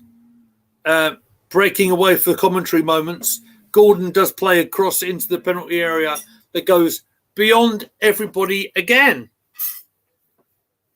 Our final ball has not been great. And it looks like a few more changes are in the offing, coming towards the hour mark here. I'm just going to break away just for a moment, guys. You carry on amongst yourselves. With the Havertz thing, though, I'll actually say that, to be completely honest, that's what fans are like. I mean, if you actually think about it, Havertz was a Champions League winner before the season where he didn't do so much. But that's what a lot of fans do. They don't remember the season before. They only remember the here and now. And I can say that with my own team, that a lot of fans will jump on the back of the likes of Curtis Jones, Harvey Elliott, but at Mhm. the end of the day, they have had really good moments too. Harvey Elliott was probably one of our most consistent players last season. I'm still surprised that Southgate didn't pick him. That one did surprise me for his versatility, if anything. I mean, yeah, I think you bring up a good point about. I think the memory in football is very short. Mm-hmm. I mean, so obviously I'm from America, but I watch multiple sports, and the ability to put together a championship winner is one of the hardest things to do. And you don't win just by snapping your fingers and what your badge is. It just doesn't happen. And for me with the Havertz thing, Chelsea was just so dysfunctional. The amount of managers, there's no. I don't like even like for Mudryk. I think he's going to end up being a flop because they don't have it. If you're going to get rid of Poch after a year, then who's going to stay there? I mean, let's be realistic. I figured Poch would have had at least 2 or 3 years there. I figured Todd Bowley would change the mindset of Chelsea just because he's very patient with the Dodgers. But I mean, I'm proven wrong on that. But and look, and we're seeing now Man United, they're holding on to Ten Hag, it looks like, which I think is the right move. But what they need to do is start moving on from some of these players that are dead weight. After a while, you have to, if you fire 6, 7 managers, there comes a point where you're like, well, hold on now. The players stayed the same. Who do we need to move on from? I will say one thing against Ten Hag, though, is he is a very stubborn manager, and I will bring up Sancho in this. That could have gone a completely different way. That didn't have to blow up the way it did. And let's face it, Sancho almost became a Champions League winner in spite of what Ten Hag did. That's very damning in itself too, right? Mm-hmm. But that's why they're 8th, and that's why they finished 8th, 14 losses. They did make some miscalculations, which I completely feel the pain of. Being a Liverpool fan, Man United being 8th. I mean, as we could easily say, our heart bleeds for them. Oh yeah, that was heartfelt. I heard that, Shane. Oh yeah. I'm getting ready to play the world's smallest violin. Yeah, absolutely. I mean, like the reality is, like you kind of want Ten Hag to stay, but for being realistic about rebuilding the culture in a club, you have to maintain a manager and start moving players around. I do think this era of football is different, where I don't think it's the same. That's why I think they hear about Liverpool and Arsenal have this thing where I feel like the players play for the badge. If that makes sense. God, Iceland are in again. They're in again. It should be 2-0. He's missed it. And I think Klopp. Pawkinson, sorry. No, you're fine. So on that counter-attack, it's a really well-timed run on the right-hand side for Iceland. Oh, my God. Acres of space. Goodness me. There's so much space there. It's unbelievable. Literally, Ramsdale wasn't tested. That much space. What are we doing? What we're doing is making it very, very difficult for ourselves, my friend. The England way. Exactly. We wouldn't have it any other way, would we? I will jump in as soon as I can. Right. I'll try and catch up with the chat with you, and I'll throw myself back on the camera. As a whole heap of substitutions, including Bukayo Saka, is about to come on. I had a feeling he would get some minutes. Okay. Right. Adding to what we were saying as well, because we were talking about mentality of football fans like this day and age, I'd even bring up Arsenal in that. I mean, your longest serving manager in a very long time, Arsene Wenger, who literally masterminded your invincible season amongst many other accolades. And towards the end, so many people were against him. But then when it came to these last game, they were actually singing his praises again. It was a very ironic time. That's what football is these days. They'll remember the good moments when they're happening, and then they'll be quick to judge on the bad moments and judge for a very long time. that they're the Social worst media. in the world. And Social media plays big into that too, because that instant gratification Massively. of tweets and attention. And I think there's another weird thing that people are like, well, I have to make sure I have the right opinion on this subject with my football team. They'll be considered I don't have a standards or some weird argument that I've heard thrown out there. And it's like, no, we all know how to build businesses, and business owners are all different. They have different mentalities on how they build their business and different approaches. Iceland getting a counterattack here. Yeah. So we've just had a corner. It's been cleared, but that pass wasn't so good, and it's. I think there might be a little bit of a lag. I'm seeing that corner now. No worries, mate. No worries. I'll confirm the substitutions in just a second. I'll do it now if you don't mind, because there's a lot to catch up with. As soon as I can see it, I will tell you all. I know Gordon's gone off. I know. I know. I just saw Ivan Toney on the field. He was involved almost immediately. There's a shot gone wide there by the Icelandic skipper. I think Trent Alexander-Arnold is on at right back. Yes. The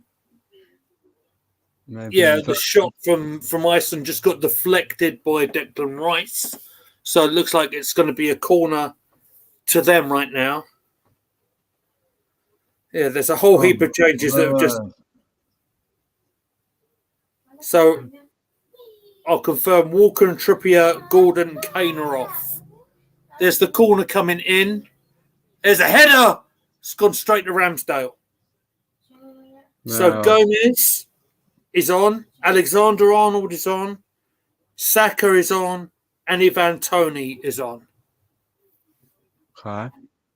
Interesting. It's Toney and not Watkins. Yeah. Yeah, you read my mind there, my friend. I do need to... Let me just check what's there. Seems I'm staring at Uncle Howdy. Absolutely. Well, it'll be one of them QR codes you'll be wanting to scan in a minute. Hello. Yeah, hi, it's me. I'm going to try and catch up with the comments as soon as I can, guys. So bear with me.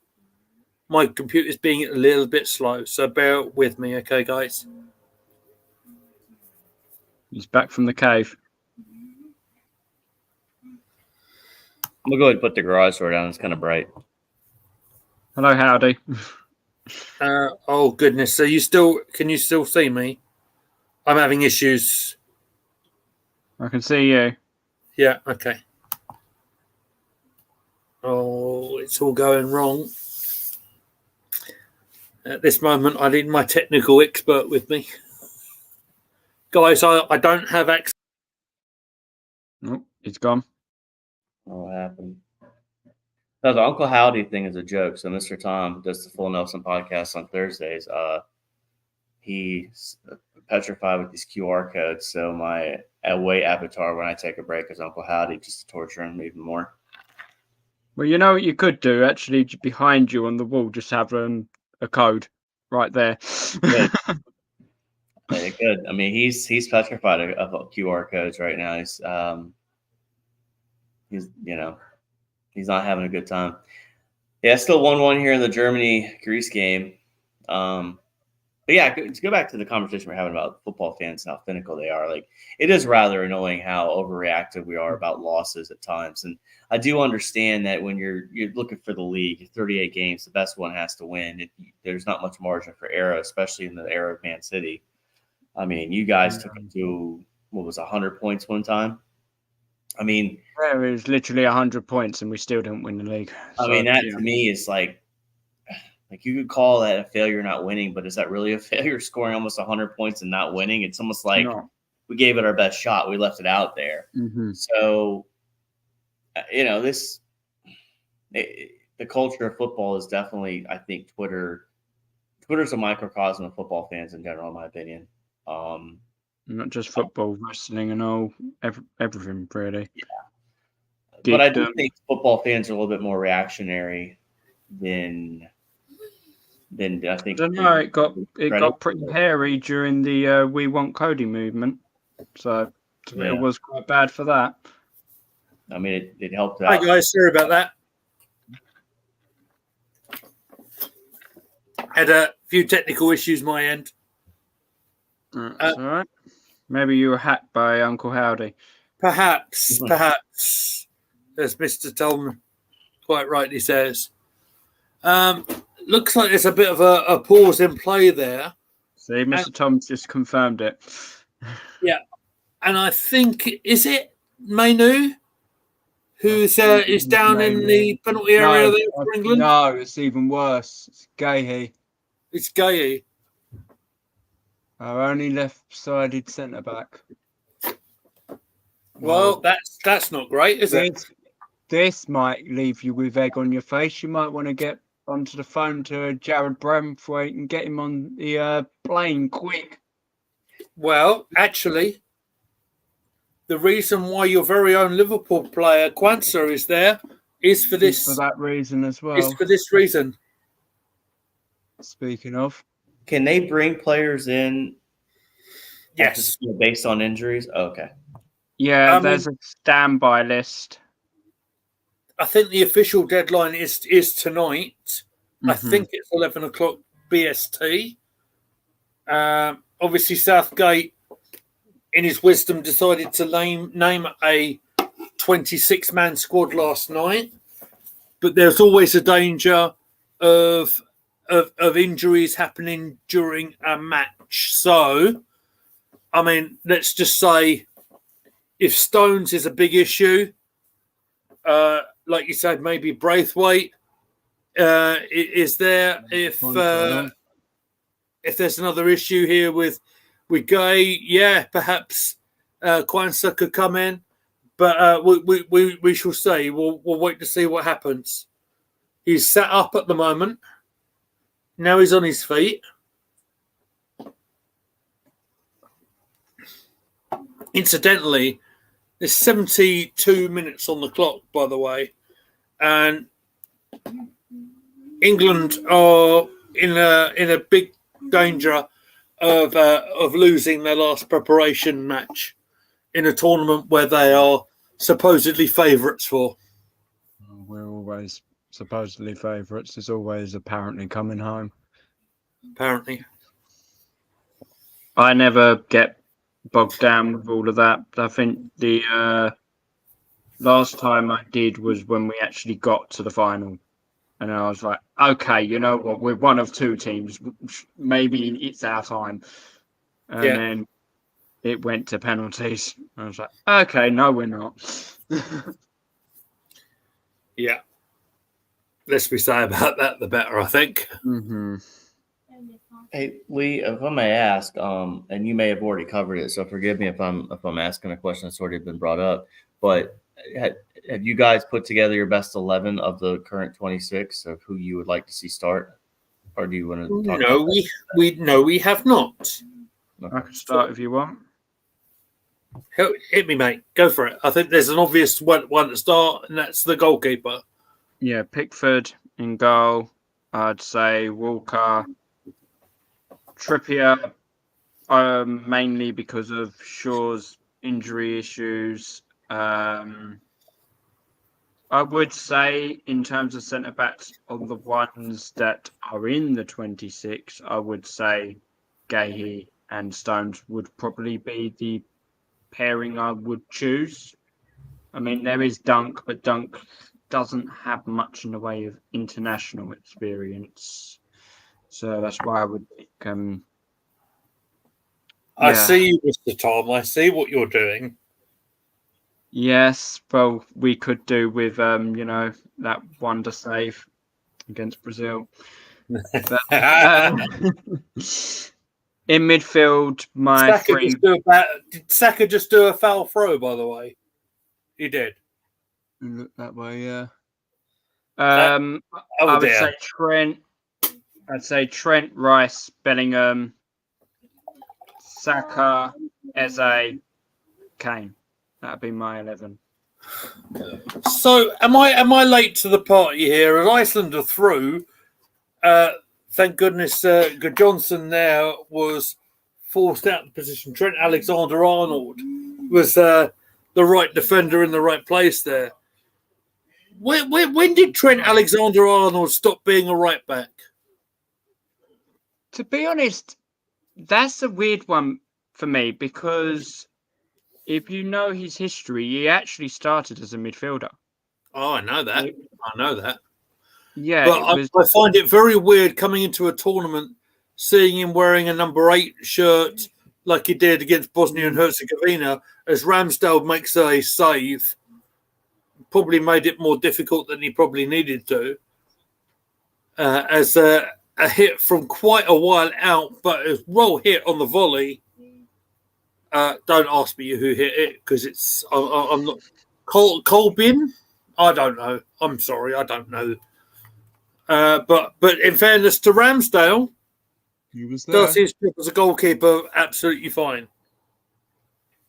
For me with the Trent thing, I think it was just to try something new because let's face it, Southgate seemed to have an issue with picking him.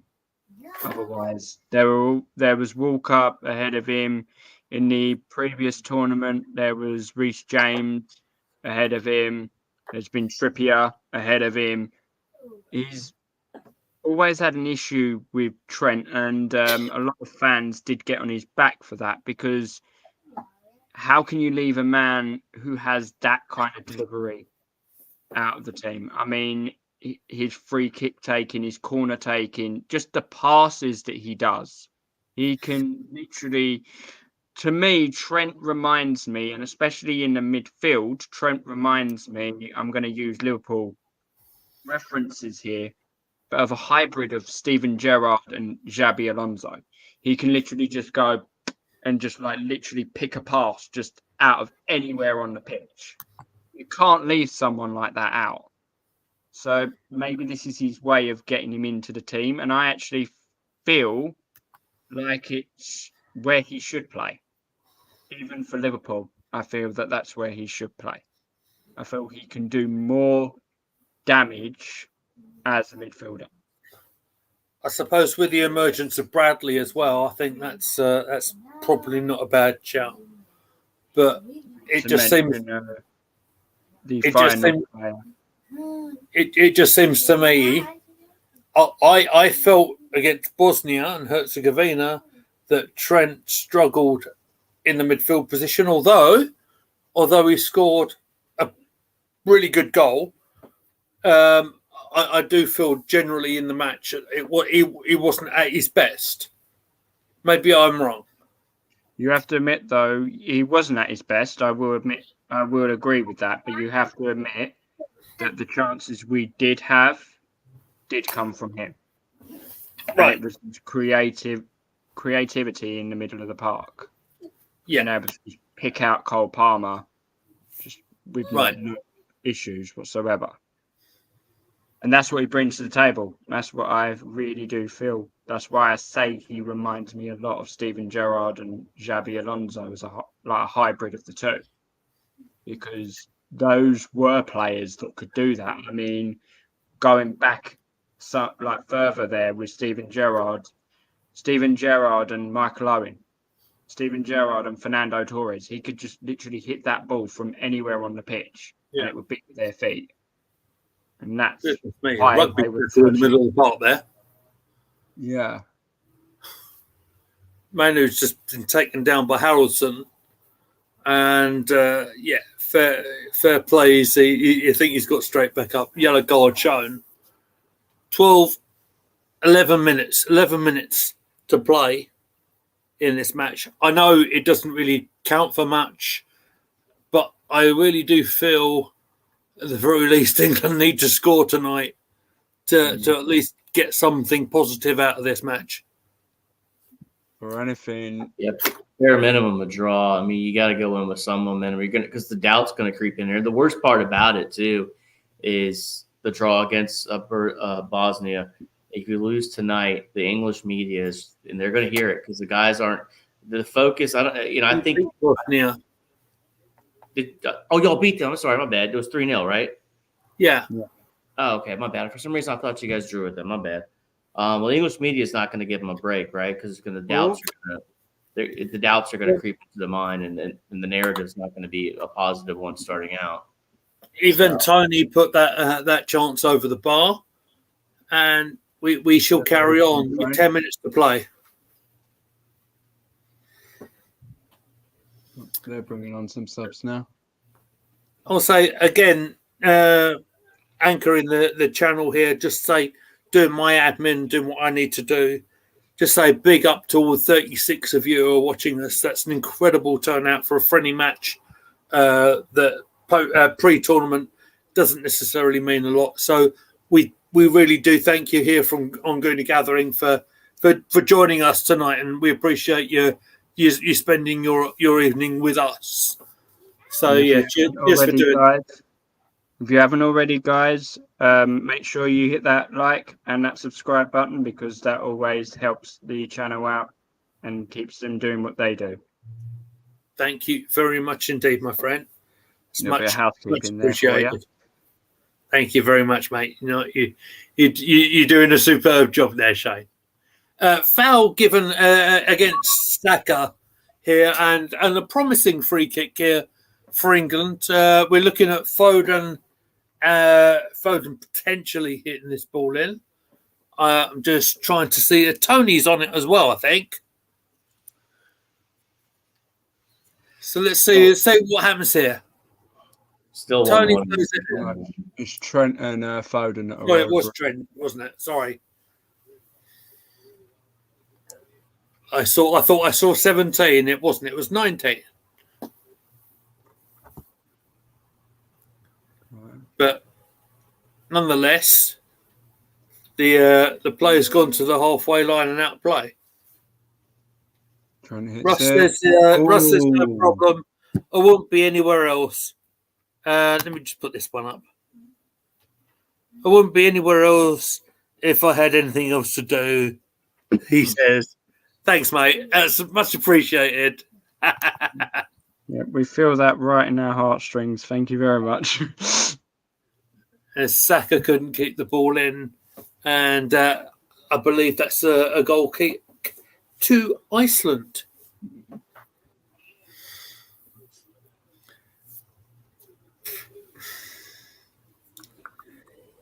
Yeah, it's still 1-1 in the Germany-Greece game. And Posh tells me that Kent have won by 4 wickets. Congratulations to Kent in the cricket. Well done. That's the county cricket, right? Certainly is. Yeah.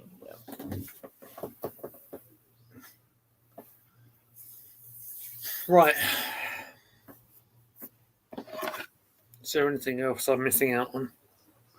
Let me just quickly unlock my phone.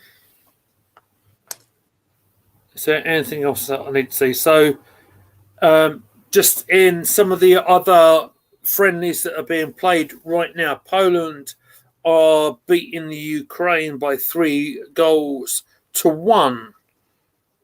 Okay. Zinchenko is not. No, was a half-time substitution for the Ukraine, and that one he started the second half. Scotland are 2-1 up against Finland. There's a shot for England. It was Mainu, and again went over. Elsewhere, so obviously we have Germany 1, Greece 1. We have Arts on the score sheet as well. What else do we have? Yes. Is that right, Amy? Thank you very much. Woo. I think a full-timer Romania 0, Liechtenstein 0, and that's about all I need to cover at this stage. 6 minutes plus injury time for England to try and get back into this. Saka has obviously missed the last game for Arsenal with an injury. I'm going to sneeze. Excuse me. Bless you. Thank you. Trent Alexander-Arnold playing it to Bukayo Saka. Can Saka get a ball into the penalty area? Tries to find the far post, but it goes beyond Eze and it goes behind. I'm seeing him drifting inside, so I think maybe Southgate's playing him as an inverted. Yes, perhaps. Ooh. Right off the crossbar in the Germany game. For who? For Germany. Off a corner. That should have gone in. It was from outside the box too. It was a beautiful shot. It just hit the top crossbar. Seriously, lads, are we actually going to be able to put the ball in the area and get someone on the end of it? Just keeps on. Be nice, wouldn't it? I mean, Yeah. I like a slow build and everything, but here's the ball coming in from the left. Trent. Oh, wow. He manages to find touch. Oh, dear. You know what I would say? You're down 1-0 in a game like this. This is a game where you kind of throw reckless abandon because it's a friendly. It doesn't matter. Let's see if I throw an extra attacker on there, what your response is. Do you guys put you in that situation already? People are walking out of Wembley right now, That's not good. including an Arsenal fan with an Odegaard shirt on.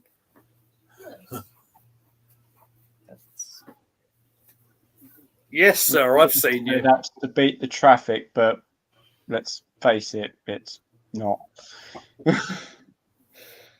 Ooh. I would say this. So, for people who are going in thinking that England are favourites for this tournament, might want to reconsider. Yeah.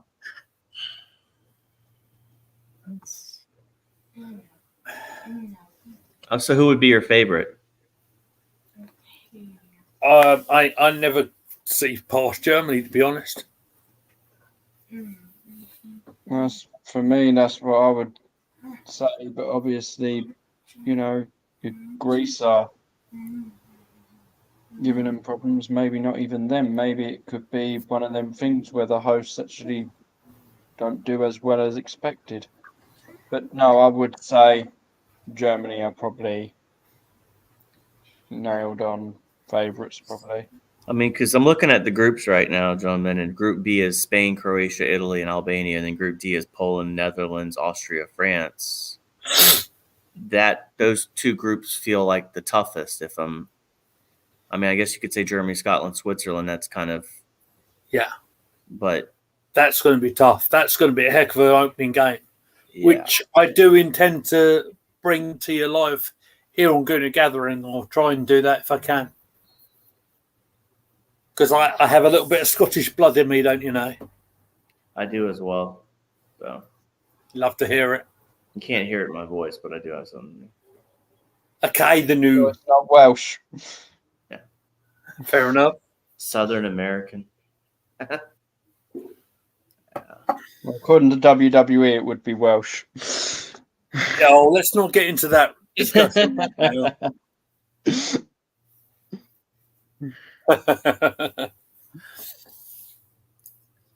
In our Wrestle Dogs chat, we've had an interesting discussion regarding MJF and his geography over the last couple of days.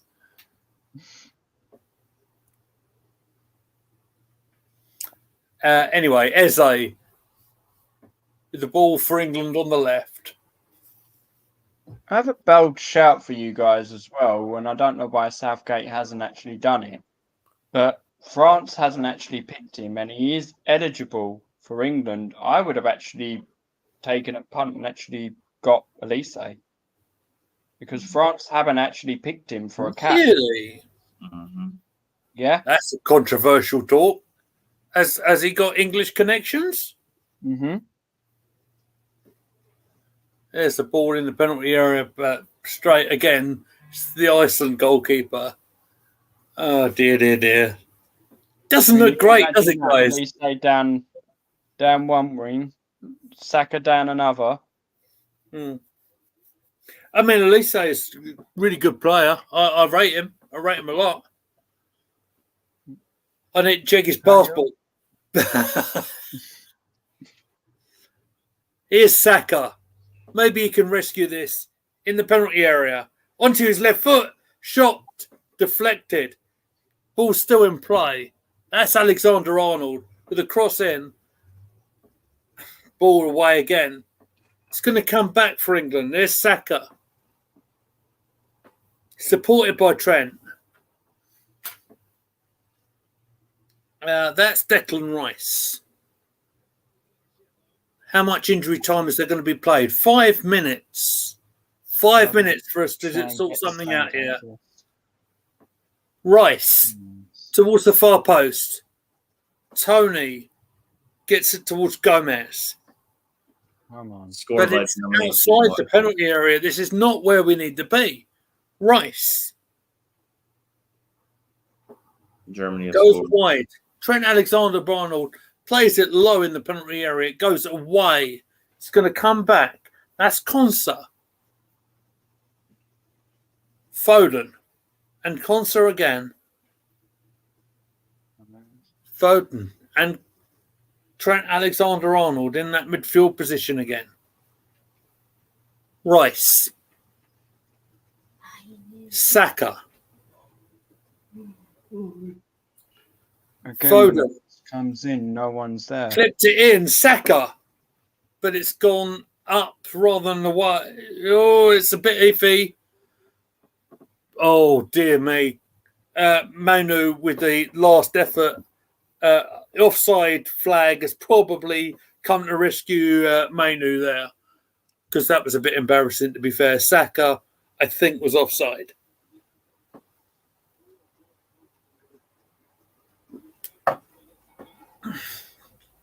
Germany have gone up 2-1. Grove scored. But that's how you pronounce it. I will have another look as soon as my phone decides to work properly. Gross is his name, never mind. Okay. Horrible with pronunciation. Oh, Pascal Gross, the Brighton player. Yeah. Yeah. Didn't know This is Grove on it. 89 minutes. 89 minutes on the clock there. Trent Alexander-Arnold plays to Saka. That's cleared. That's the throw on to England. 3 minutes to play. When's the last time you've seen an extra time only be 2 minutes? A long time ago. Yes. Scotland are 2-2 against Finland, by the way. An 85th minute penalty has equalised for Finland. Antman has equalised for Finland. Substitution for Iceland to slow things down a little bit.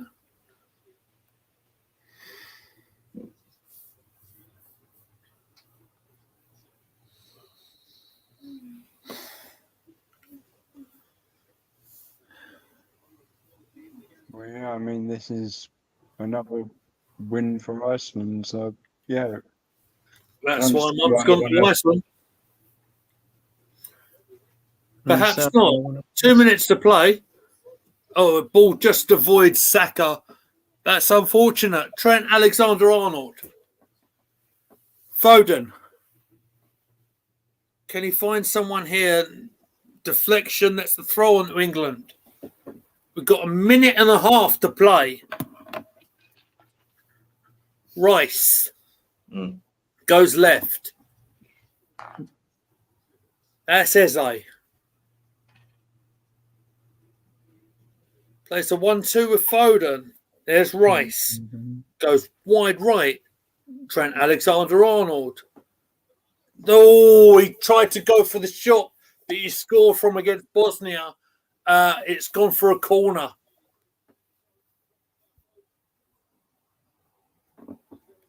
Scotland has ended 2-2. Thank you, Emerson. Trent's going to take this corner. It's over in Germany 2-1. Germany win 2-1. Okay. Can we rescue it? It's out initially. There's a shot from 12. That's Gomez. Predictably, that's gone wide. Imagine the banter if Gomez scored.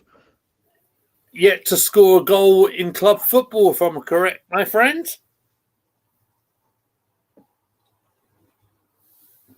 This is it. We've lost. Seconds to play. There's the goal kick. That's it. I reckon. I don't imagine the referee's going to play much more. But he is, though. Iceland in possession. Iceland was celebrated like they won the World Cup. Free kick to England. We're on 5 minutes 20 of 5 minutes added on. Daddy, I missed all of it. Oh, hello, Yes, my little boy. hello, mate. How you doing? That's the whistle. England have lost. No, I just want to quickly show. Sorry.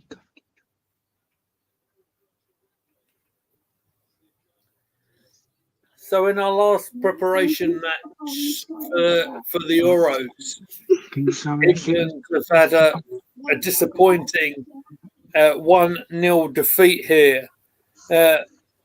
Thorstenson with the only goal after 12 minutes. England struggled to even test the goalkeeper during the whole match.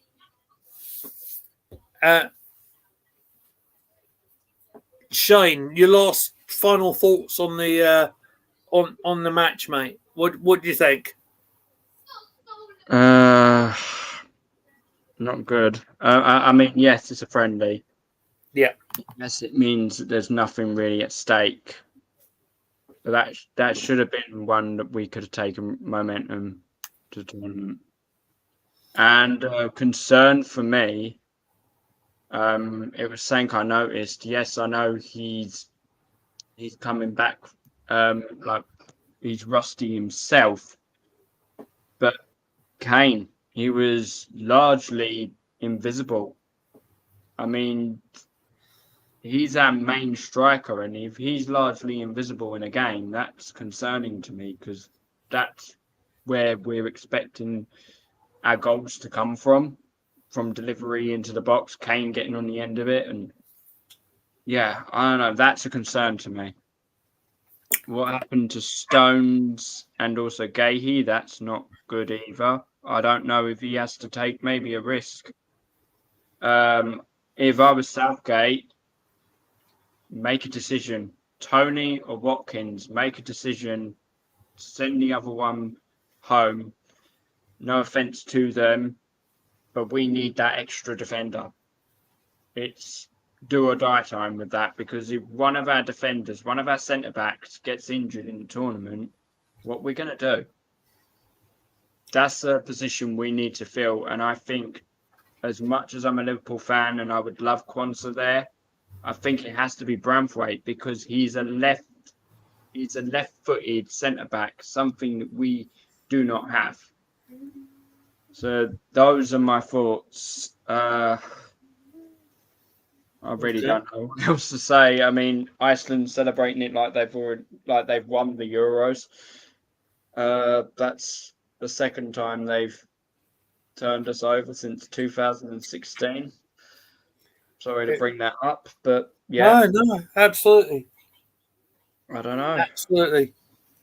I mean, it's funny, you know. We mentioned that. I said it earlier on.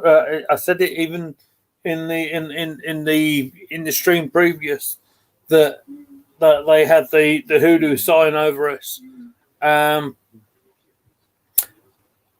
What can I find it interesting that there's a few players that didn't get a run out today. Bowen, Watkins, and Gallagher and Wharton didn't get a run out. I know you can't play everybody, but the way it is, I'm not I'm not filled with confidence and enthusiasm in terms of watching England. But what I will do is say, look, it is a friendly today, and what we will do, I'm sure Southgate will be assessing certainly the injury to Stones, and as obviously the medical team will. I believe they've got something like an hour and 18 minutes, I believe, to make a final call on the squad. So yes, we'll see if there's a problem with Stones. I mean, he did manage to get to half time when he was replaced. It might be precautionary, it might not be. We will wait to hear from Southgate himself post match. I'm going to have to get going, guys, but thanks for having me on. I was going to wrap it up now anyway, mate. I was going to wrap it up. Nice So, meeting you, man. Shane, Nice do you have to meet you, anything? Spencer. It's been an absolute pleasure having you back with us, Shane. Thank you very much for being here. Is there anything you want to plug? No, I suppose just let's all get behind the team next week, Sunday, and let's see if we can try and be the 12th man. That's all I can really say on that one. Absolutely. Let me throw it to Spencer. Mate, you got any final thoughts before we run it down? I see another comment in. I'll bring it in before we shut down. No, I'm sorry I joined. It's been a while since I've been here. I didn't realize that the England-Iceland game wasn't going to be televised. So unfortunately, I was watching Germany versus Greece. But yeah, no, it's a pleasure meeting you, Shane. It's good to see you again, Lee. Glad everything's going well. Usually I'm on Mondays and Saturdays with DWTT and Gary. They talk Arsenal. And then Thursday nights I've gotten back into the wrestling. So I usually help out Mr. Tom on his wrestling show, and I discuss Raw and NXT. So, and Russ does down. So it's great to hear you back into the wrestling, my friend. It's a heck of a time to be a wrestling fan at this moment. I'll say that much. Emerson Cozier says, "Great show, guys. Until the next one, I hope you can do England versus Slovenia. I hope to, mate." Mr. Tom says, "Well, that was less than ideal. I completely agree with you. It's not been a great night, but let's remember it's a friendly. They've got another week, I think, of training to do." Mr. Tom says, "Good show, though, sir. Thank you very much for joining us." Just to conclude, of course, you can find me at Gooner Lee Mead. You can find us on the channel at Gooner Gathering. Of course, you can find Spencer at Cat and Dog 4824 on X, of course. I believe Shane's gone on a Circle of Doom. I'm going to call quits to this stream right now, guys. Thank you so much for joining us. Gooner Gathering will be with you again very, very soon. I believe Posh Bertie is going to do his Champions League final match against Paris Saint-Germain sometime this weekend. Keep an eye on Gooner Gathering's Twitter, X page for that one. But until then, ladies and gentlemen, we are out of here. Thank you very much for watching, and we'll see you next time. Cheers, everyone.